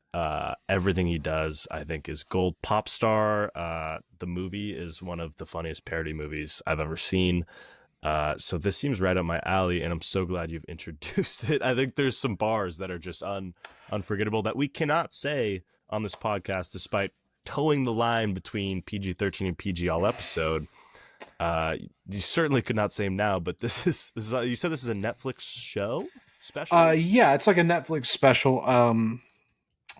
It is certainly that. I highly, highly recommend you guys go and look it up. If you're going to listen on YouTube, Jose and Mark, Uniform On, Let's Bash, those are probably my three that I would most recommend to you. If you're looking for a deeper cut, Daddy makes me laugh really hard as well. I do think that there's a lyric from Let's Bash that I could read to you guys that you would enjoy that might be a nice way to send us out. Andy, again, rapping from the perspective of Jose Canseco. Just hit a 3-run ho-ho, but if you want a high five, that's a no-no. I'm heading home. All my homies at home plate are waiting on me, so you know I gotta do something great. That's when the arms grow up. Like we about to drink from a cup. Because we a bunch of buff dudes just flexing, acknowledging our feats via human connection. Let's bash. Let's monster bash. Hit a tater out the stadium for monster cash. Hit a dinger through the swear word VIP sweet glass. break your swear word arm in half, and then sign the cast. Sorry about your arm, Walt Weiss. It happens. I have nothing else to say.